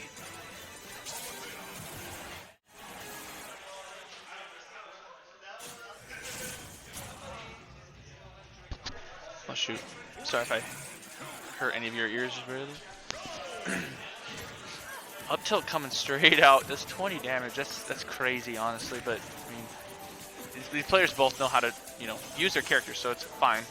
Like, just for instance, now, Palutena doing some Nair loops, getting some, 41 damage, pretty good. Dash attack's coming out by Osiris. This move is really amazing. Like, it can just, it throws off sword characters. It's honestly like really long range for how weird it looks. Doesn't go for the up tilt. I mean, I'm not judging at all. I probably would have went for it and probably got. I mean, that's why I'm not in the finals, But ooh, barely jumps over, gets a back air, sends out Nikita, reflects it really well. What's he gonna do on the edge? That's barely misses that nair. Ooh, really good edge traps going on. Putting a lot of pressure on Osiris. Osiris is gonna go recover high. Does a nice dodge, gets away from him. Oh, puts the C4 on him. This is bad. Oh! Puts it off right when he goes for the edge guard. Oh, grabs the grenade somehow. Man, these grenades are just kind of saving Osiris' life right now.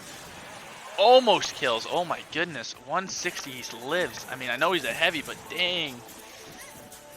Osiris is trying to get as much damage on Tomato as he possibly can, because he knows he's going to die any second now.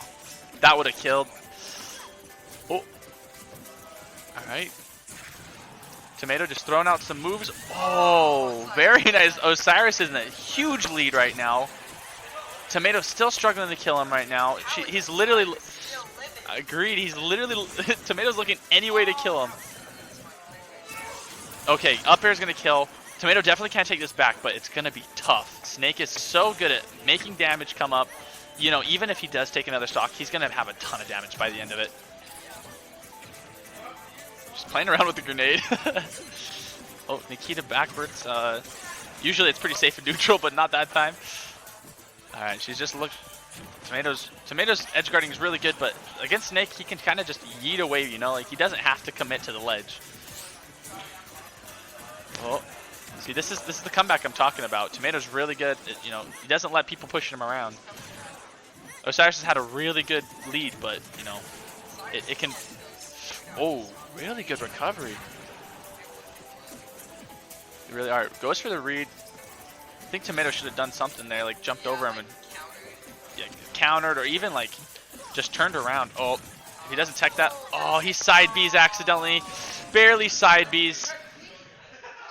Must have buffered the side B. That's terrible.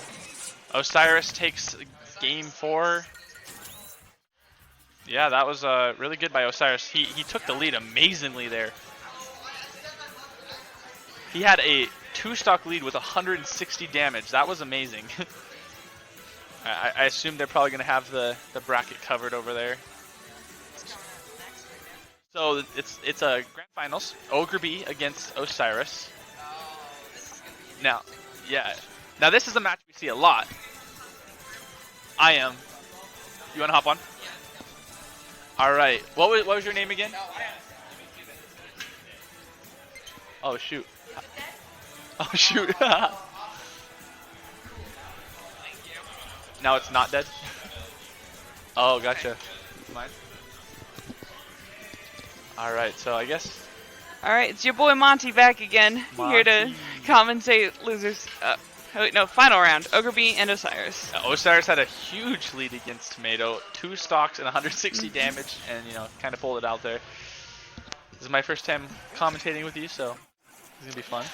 Welcome. I'm a little bit of a disadvantage here, as I've previously described, since I am legally blind and normally go off sound, and we have no sound. But, that is true. Still though, I can see those bright, shiny numbers, and immediately just going in. There's hardly any deficit in between the damages here. I'm hoping, just because we don't have sound, is it still on stream, you think? Yes, the sound is still on stream. Okay, that's great. That's, I guess, all that matters now. What the heck? Nikita comes back up and hits Okerby right out of his freaking... Oh my goodness. And that's going to bring our boy Arson out to play. It is. Oh, yes. goes for the crawl up tilt. I see him. Yeah, certainly what we were seeing earlier with Osiris is a lot of those lots of using those Nikitas in order to edge guard, but it's not necessary here as he just gets there for the up tilt. One thing I know for sure is his brother plays a lot of Jokers, so Osiris knows how to edge guard Joker, unlike a lot of people, you know. Oh, that was a really good snipe. Trying to use that grapple hook. Yeah.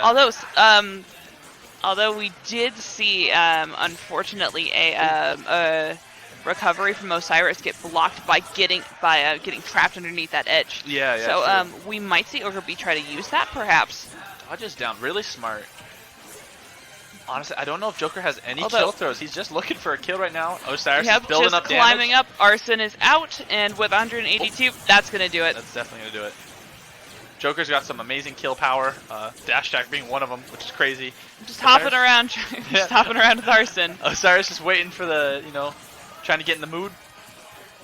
Oh, goes for a grab, misses. The damage is picking up. Oh my goodness. Yeah, Ogre B's signature has been just a grab and a toss up, trying to get into combos, and not a lot of combos happening from it.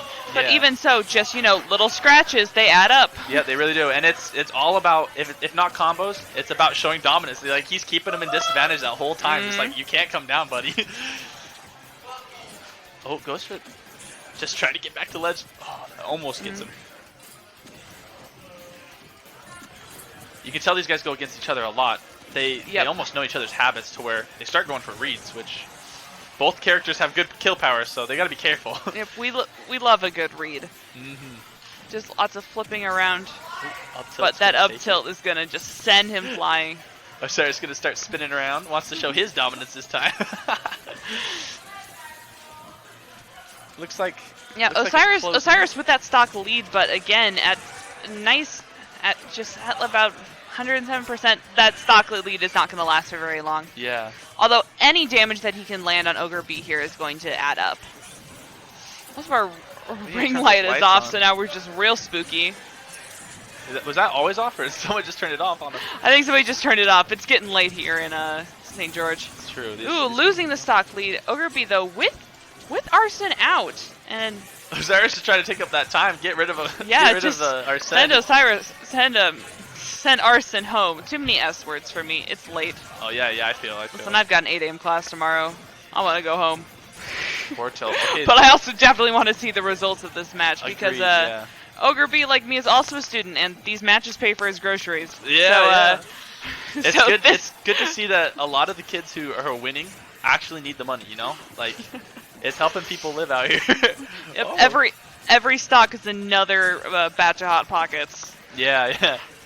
Oh, this is the read barely.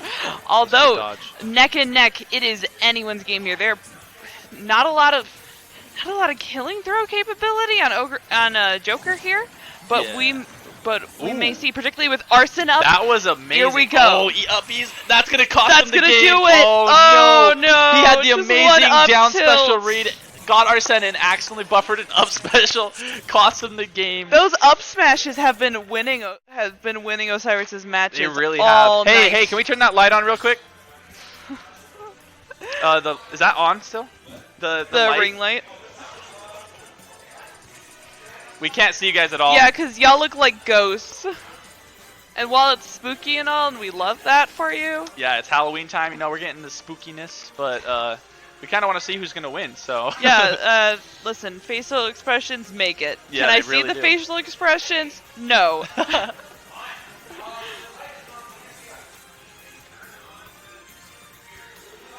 Sorry, guys. I know this is probably something they should be, you know, kind of Stage paying tech. attention to. Stage tech, where are you? Yeah. How do you do? Oh, I thought you were going for the freaking high five, bro. Yeah, bro. Well, I lost later one. But oh yeah, me too. Don't worry, dude. Freaking, I couldn't approach him at We all, are bro. figuring out this light, ladies and gentlemen, and everyone else. Shoot, dude, that'll do it. All right, there we go. We can actually see our players Hey, we have faces. now. Those of you who don't know Osiris or Ogrebeat, now you do. You can see them. We can. See Are they their fa- both playing Snake? I'm hoping this isn't blinding him. That might be why it was off. Who knows? Oh, I'm gonna have such a rough time of this. All right, Snakes. both playing Snake. All right, so Ogrebeat's the red Twin one. snakes! Twin snakes! Twin snakes. I can leave now. Ogrebeat doing really good with Snake all of a sudden. I don't know if he plays him, but you know he's doing good already.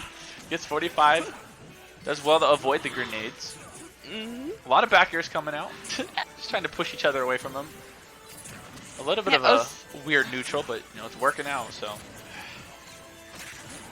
Hashtag, we're gonna see. I can hear somebody else's match going on. It's incredibly distracting. Yeah, I'm hearing some Ness. Ooh, Nikita, that's gonna take the first stock. Ogre B flexing as Really is, yeah. Ogrebeat's like, well, you beat me with Snake, let me just pull out mine. know your enemy. Yeah. That's exactly it. Oh, goes for a forward Although smash. Ogre B quickly losing that lead, but getting out of the range of that Nikita. Wonderful. Just watching Ogrebeat and Osiris play Snakes, kind of like, it makes me think maybe I should do that when I go against Snake, because they're picking really safe options that I never go for. And I like watching it. Both of them Just trying fishing to for the up trying to tilt. get in there for some more martial attacks, but strategic shielding on both sides means we're not getting a lot of that. Yeah. Both of them are going to start looking for up tilt here. So obviously Yep, one of their best kill moves. Oh, trying to dodge dodges the way to again. Nikita, but up tilt will take that stock. What an amazing frame trap by Osiris. You know, he probably knew he was going to dodge just like he did last time and was ready for an up air. Nikita. Ooh, gets the up tilt. Osiris not looking too good right now. It's Ogre hopefully- Ogre B with that full stock lead. it looks like Ogre B is definitely getting into his head. I mean, he's playing his character. He's got the stock lead, but Osiris, don't count him out. He could definitely take this back. There's a reason he's one of our Absolutely. best players. It's only his stock, and Ogre B doing really well to get damage up. He knows that like if he just gets the damage, he'll have the game. Oh, this is looking really. Oh no, he probably could have edge guard, but he accidentally fell off the ledge. happens to the best of us. That's true. Oh. They've moved away from using projectiles. Yeah, it looks like they're going more for the Yep, footsies just The hand-to-hand combat. Oh, gets the C4 right off the edge. I didn't even see him place that, honestly. Ooh. I did not either, but that's, again, not surprising. Yeah. Ogre B, though, taking the second match. And, of course, final round, this goes to 5.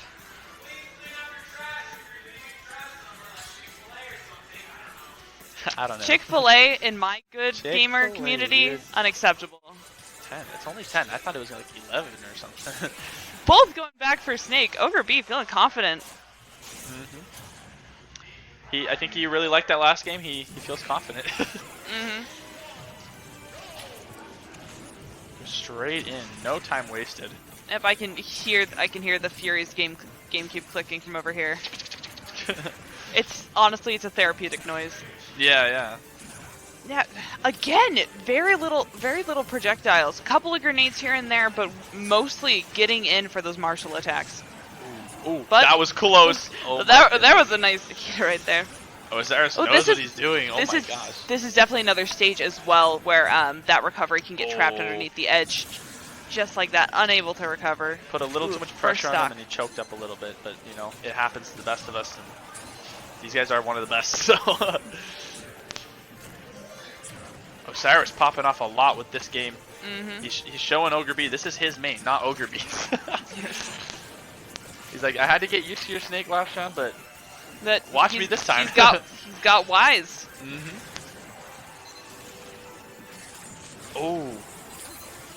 Good C4. Ooh, is he going to be exactly able to recover from that? Yep. Going high, landed right back on the stage. Oh, up tilt's gonna take it. He's chilling right on C4. Yeah, I was about to say, is he trying to bait him or what? Walking towards him with the grenade. Ooh, that's really nice. Like, hoping for that Ogre B hanging in there at 130%. 2 C4s on the ground. It's almost impossible to know who's doing it. And there's we go. Osiris, the one that blows him up. Dropping grenades lead right now. Last match was almost fully martial attacks, but now we're seeing just some excellent grenades going on. Yeah. It's almost as if they changed their playstyle like completely. Alright, we're seeing a little more 3 dash attacks to 4 dash attacks in a row. Osiris loves that move. I mean, if it ain't broke, don't fix it. Yeah, it's working for him, so like, you know, no sweat. Right off the, you know, gets the 2 stock after Ogre B does it right to him. You know, now they're even. Let's see if Ogre B is going to change or stay Snake. Yep. Because Ogre B has quite a few characters underneath his belt. I believe tonight alone we've seen Joker, Roy, and now Snake. Yeah. He's just one of those players that you know he's good with every character. He just going to Yggdrasil's altar. You think he's gonna stay Snake? Oh, switching back to Roy. Roy's our boy. Roy's our boy. All right. There's some pretty good clips of Roy going against his Snake, but you know. There you go to, I can't even say the stage, so I can't even tell. I'm pretty sure it's Yggdrasil? Yggdrasil's altar. I never, Yggdrasil. I give up, I never played Dragon Quest, and I feel like a fake nerd for it, but... Fake nerd. At least we're not fake gamers. Yeah. Not in my house. But... Yeah, Ogre B not giving Osiris any room to start firing projectiles because Roy is very much a close combat character. Yeah. He does not want Osiris to start pulling grenades or putting C4 and anywhere. Does not want him to land. Keeps hitting with the noodle hit, just like that. Oh, goes for the footstool. Nice tech by Osiris. He's really good at teching.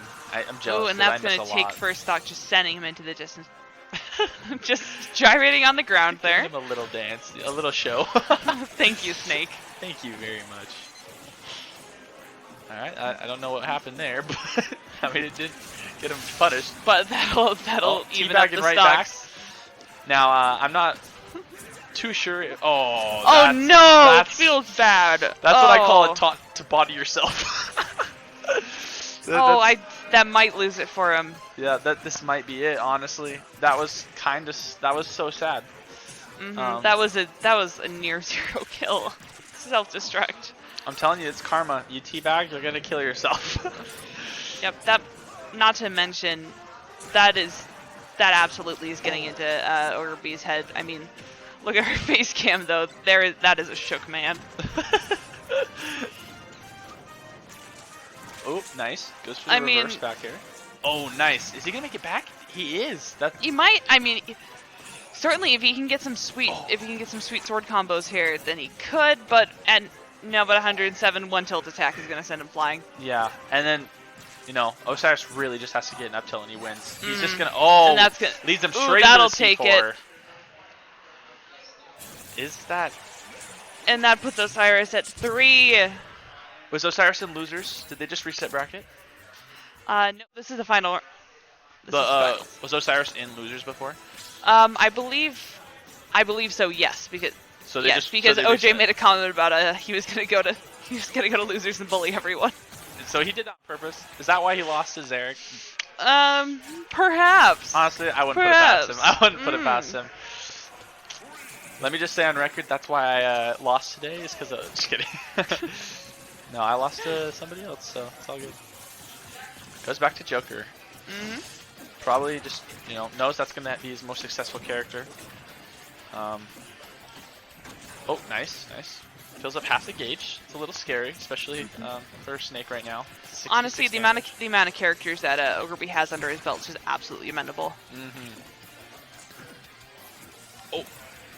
And the coolest thing is, a lot of people can play multiple characters, but not a lot of people can be proficient in that many characters. It's really cool to see how many characters he can beat people with. Yeah, Jack of all trades, master of none is usually the way it goes, but not here. Not with this lad. Did he die? No. No, there he is. He's coming back. He went to, dude. Just kissing the blast zone. Oh, yep. You can see up there in the corner. Toes dipping into the smash zone. I was so convinced he star KO'd himself. I was like, where did he go? Oh, nice edge guard. Jumps right into it. I don't know exactly what's happening right now, but hey. I like what I'm seeing. By both. Right now, it's 1 Ogre B and then 3 Osiris. So bracket reset. I think that's what it's called anyway. I don't know how to read. Kind of just playing a little bit of keep away. Snake just running away, throwing as many projectiles as he can. Ooh, 200%. Smacking the screen. Beautiful. Ogre B uses the one grenade to fill this gauge almost instantly. And now Snake's in trouble. Arsene is out to play. Ooh, but Arsene is no match for a rocket launcher. Goes right for the grab. Knows exactly what Osiris is thinking. He's in his head. These two have played against each other enough that they just know what to expect, honestly, yeah. The scariest thing is both characters have some crazy kill power. So one mistake will lead to death. Oh, just keeping away with gun. Osiris. The best move. Crawling up. Ooh, but that grenade's gonna catch him. Oh, whoa. Oh, and sent away from the edge, but grappling hook. Wonderful recovery. I really thought Osiris was gonna spike him or something. Okay, up tilt's gonna take that one. Once again, Osiris is gonna need to run away and pick up some damage, which he's doing right now really well. Yep. Honestly, it's just a matter of holding on to that 127 as long as possible. And even though he's playing against the Joker, he's really he's already made a big comeback. And it's our boy Arsene back again. And I think that's dead. Nice counter. That was a really good timing. Absolutely incredible. Hanging at 150. Just trying to take that last stock. And that'll do it. One up tilt, it's just gonna take it. That beautiful up tilt. That's how 150, really impressive. That game was pretty even the entire time, and then Osiris just kind of stepped up and got the stock lead, put pressure on Ogre B, and took it over. Gonna put target blast on. All right. I like the choice.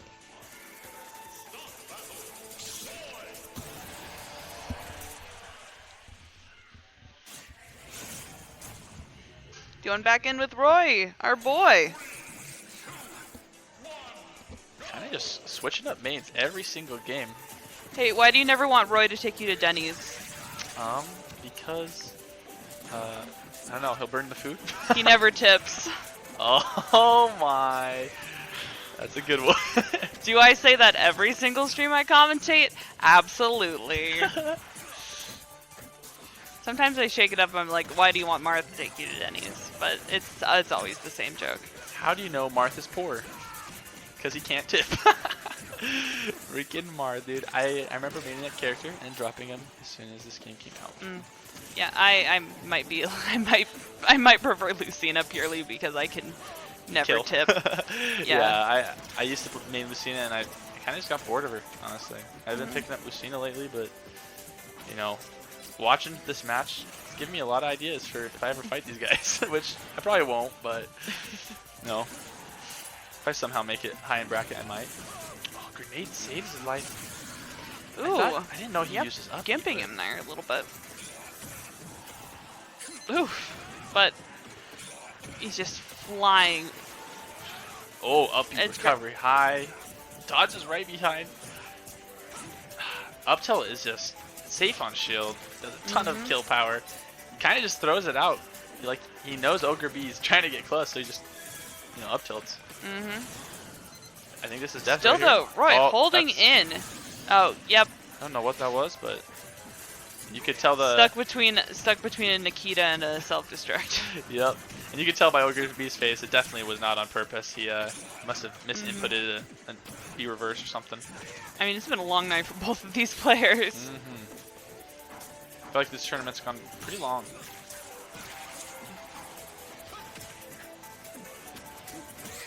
Ooh, parries it. That's gonna get it. Nice. Dang, these combos just coming out. Forward tilt almost kills. Oh, nice, nice. And that'll do it. He goes right for that, just knocks him right out of his cipher. Uh-oh. Oh, get back on the ledge. Good job. That's one thing we've been seeing a lot. Ogre B kind of kills himself a lot. if he didn't kill himself as much, I wonder, if he'd be winning by at least another stock or something. But I mean, high risk, high reward. But every once in a while, you're gonna see dodging the wrong direction, grappling hook the wrong direction. Up B in the wrong direction. But he's good if he can kill himself once per match and still end up winning every single time he plays. Spacing really good, kind of just keeping away with his tilts, which is really smart because Osiris is in kill percent. Was that a grab? But he up tilted, so it canceled the grab out. It was really weird. Oh, that was close. Yep, but again, that just beautiful snake recovery.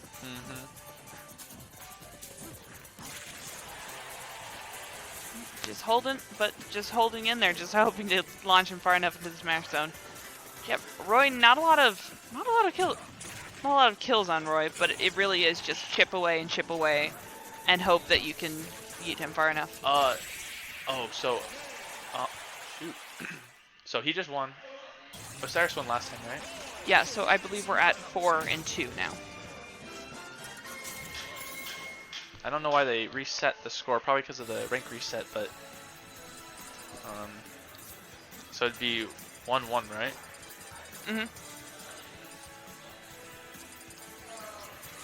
Hey, if you can hear us on stream, it should be 1-1 right now.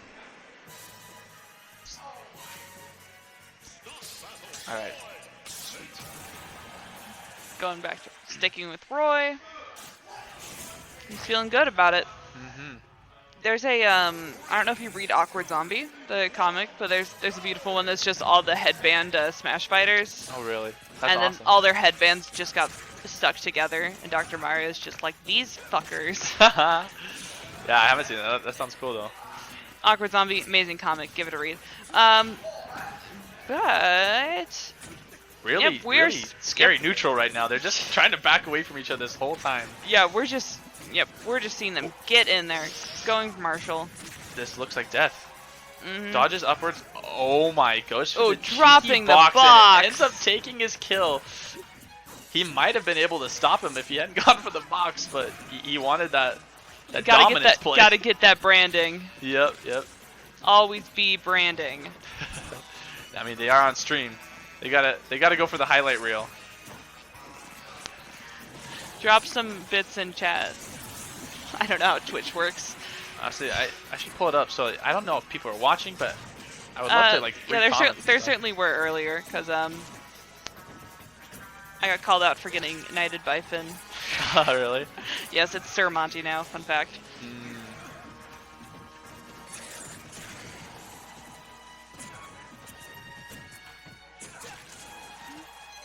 Yep, Oh. just Grenade just going for blows that up right edge in his play. face. And there we go. Sends him flying, evening up the stocks. Osiris still at a pretty good advantage, but you know, Roy's got pretty good damage output, so he can definitely take it back. Osiris is gonna really hammer him with the edge guards. Which is why we see him trying to get around him here. Back in the ledge, charging up. Ooh, just missing it though. That would have been a beautiful attack to land. Orko almost kills him. He's just trying to get back. Too many explosions though. There's so many. Osiris is being patient, waiting for an up tilt opportunity, like, you know, Snake should. Going for some more up smashes. No, it's working pretty effectively. Just waiting to flex them glutes. Roy doing a great job of waiting out those missiles dropping though. Oh, misses Oh, the and tech. that's Puts Ogreby instantly in advantage. I mean, he's got a lot of damage, and this might be death right here if Nikita hits. But it does not, and neither does that up tilt. Ogreby just Roy's our taking boy, it and he's back getting right smart. now. He's living forever, which is really, really impressive against the Snake. Landing back on that edge with that Dolphin Slash, beautiful. It's really cool that, like, oh my gosh, 2 grenades just kind of blow him up. Hanging in at 190. 200! Living to 200 against the Snake. Now that's a feat. I'm not kidding. That's just kissing the smash zone, but he is alright. Trying to get out of. Nope. Oh my goodness. 226. Ogreby will not die. He's just a legend. Roy is our boy, and our boy is almost immortal. Not quite though. He's got a 60% lead. He's looking really, really fresh right now. But you know, Osiris, all he needs is a good back throw and edge guard, and it could be a game. Like if we see it right here. Oh, that's it. Missing the ledge smash. That's it. Takes his jump and kicks him right off. He had the hugest lead. Just that got him the win. But that edge play. Osiris with the clutch at the very end there. That's you know, Roy's got not the best up B, so you got to see it coming sometimes. But one more win from Osiris and we'll see it. But I have faith in Ogreby. His Roy could bring it back. Yeah, that's true. Or his Joker could bring it back. Gonna go to his main boy. I assume Joker's his main character. That's what I see most of the time. Yeah, that's what I've been seeing most. You know, Osiris probably popping off, feeling good right now. He got a kind of cheesy kill, and you know, Ogreby, now he's though, could bring it back. Getting and the nice especially combos. with them combos, we could see it back. Yeah, definitely. Ogreby. So Ogreby's disadvantage so far this night has been accidental self-destruct. Yeah, definitely has. But with Joker and his just general flippiness, he's been doing a pretty good job of edge play with Joker so far. His Joker is definitely one of the scariest characters he's got. Like his offstage presence with Joker is just disgusting. He goes for those reads and he gets them. Absolutely beautiful. Yep, Osiris trying to wait out that arson. I will chill up here. You have fun with your friends. I'm invulnerable. You're not. I'm gonna wait. Ooh, Right, just going for them chokeholds. Up tilt. Up tilt, and he goes flying right into the shop window. Osiris running towards the edge. Just keep laying on his grenades down. You know, he just wants to build up that damage. And Going for that signature, just grab and toss. Oh, nice. He knows exactly when to shield. I like it. Dash attack's gonna put him in disadvantage and almost gets a combo again.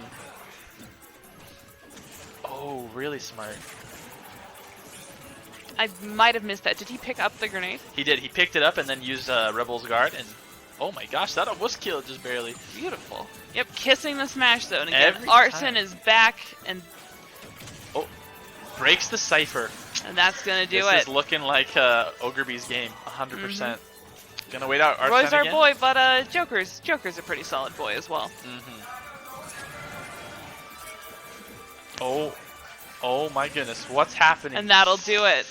Just a dodge. Thinks he's gonna get spiked and dodge. Yep, Ogreby took his faults there and just turned them around. Yep, they both had pretty weird ending games. You know, a couple games ago, Ogreby gets smacked by a down smash and dies, and yeah, of course, Danny. And then Osiris dodges a little prematurely and gets killed for it. Yep. All right, this is the determining match.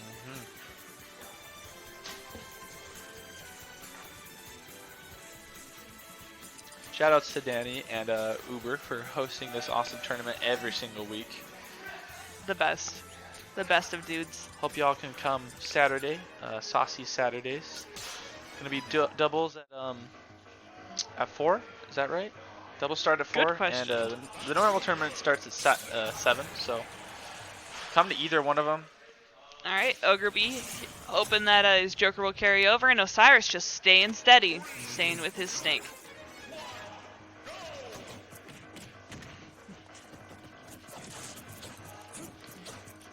Kind of just playing around shields right now. Nothing really hitting, but you know, Osiris getting a little overwhelmed just for a second, but brought it right back. It's dead quiet out here, and not because people are watching, but because it's closing in here. There's no one here. Just grabbing and tossing. Ogreby keeping that up with Arsene. Hoping to take first stock, and it's looking more and more likely. Although, none of those projectiles have anything to say about it. Trying to go for a grab, missing. Tossing some grenades, and tossing a snake. Almost kills. He's going to recover really high. He's probably going to drop C4. I don't know, though. He does lose Arsene. But, yep. Oh, my gosh. Carries the last hit. Hardly any gradient here in between them. Tossing the grappling hook around, hopefully trying to grab snake there, but not happening. This is really bad for Osiris. Gets Arsene a second time using both grenades. First stock. This is where Osiris needs to start tamping. He does not want to get hit by Arsene. That's when Ogreby's going to get this huge Ogreby lead. just trying to lay any advantage he can on with that stock. Well played by Osiris. Make sure he does not get too much damage by this Arsene. Yep. Did pretty well. Jumping out of those grabs. Beautiful edge play. Just popping up on the edge, throwing some things out, going back down. Ogreby's ledge jumping skills is really good. He kind of just sucks onto the ledge and pops people off. Oh, that was a little sketchy. Yep. Just grab and toss. Osiris really does good with his dodging to ledge. It's almost as if he knows the dodge length like the back of his hand, you know? He knows exactly when to dodge and how to dodge. Alright. Goes for the C4. And Arsene is back. And with Osiris at an 84%, this could be second stock. Oh, shield broken almost. Oh, one F smash. Oh, that's gonna be the second stock. Osiris a little behind. Don't count him out yet, but he needs to start playing really safe, especially with his Certainly, Arsene I think out we're right going to begin to see even more shielding from Osiris here. Loses Arsene. That's going to give Osiris a chance to make a comeback. Although going in for them, missing with that second grapple, hoping to combo in it again, but that laid on a hefty amount of damage. Falling with gun, really smart. I've honestly never known how Joker gets it. Looking for this up tilt, really trying to close the stock real quick, and Ogreby's doing really well. Up tilting the wrong direction though. Oh, but tries to get there Arsene, we go. gets punished. Now we got it. If he just held it a little longer, maybe he could have gotten Arsene.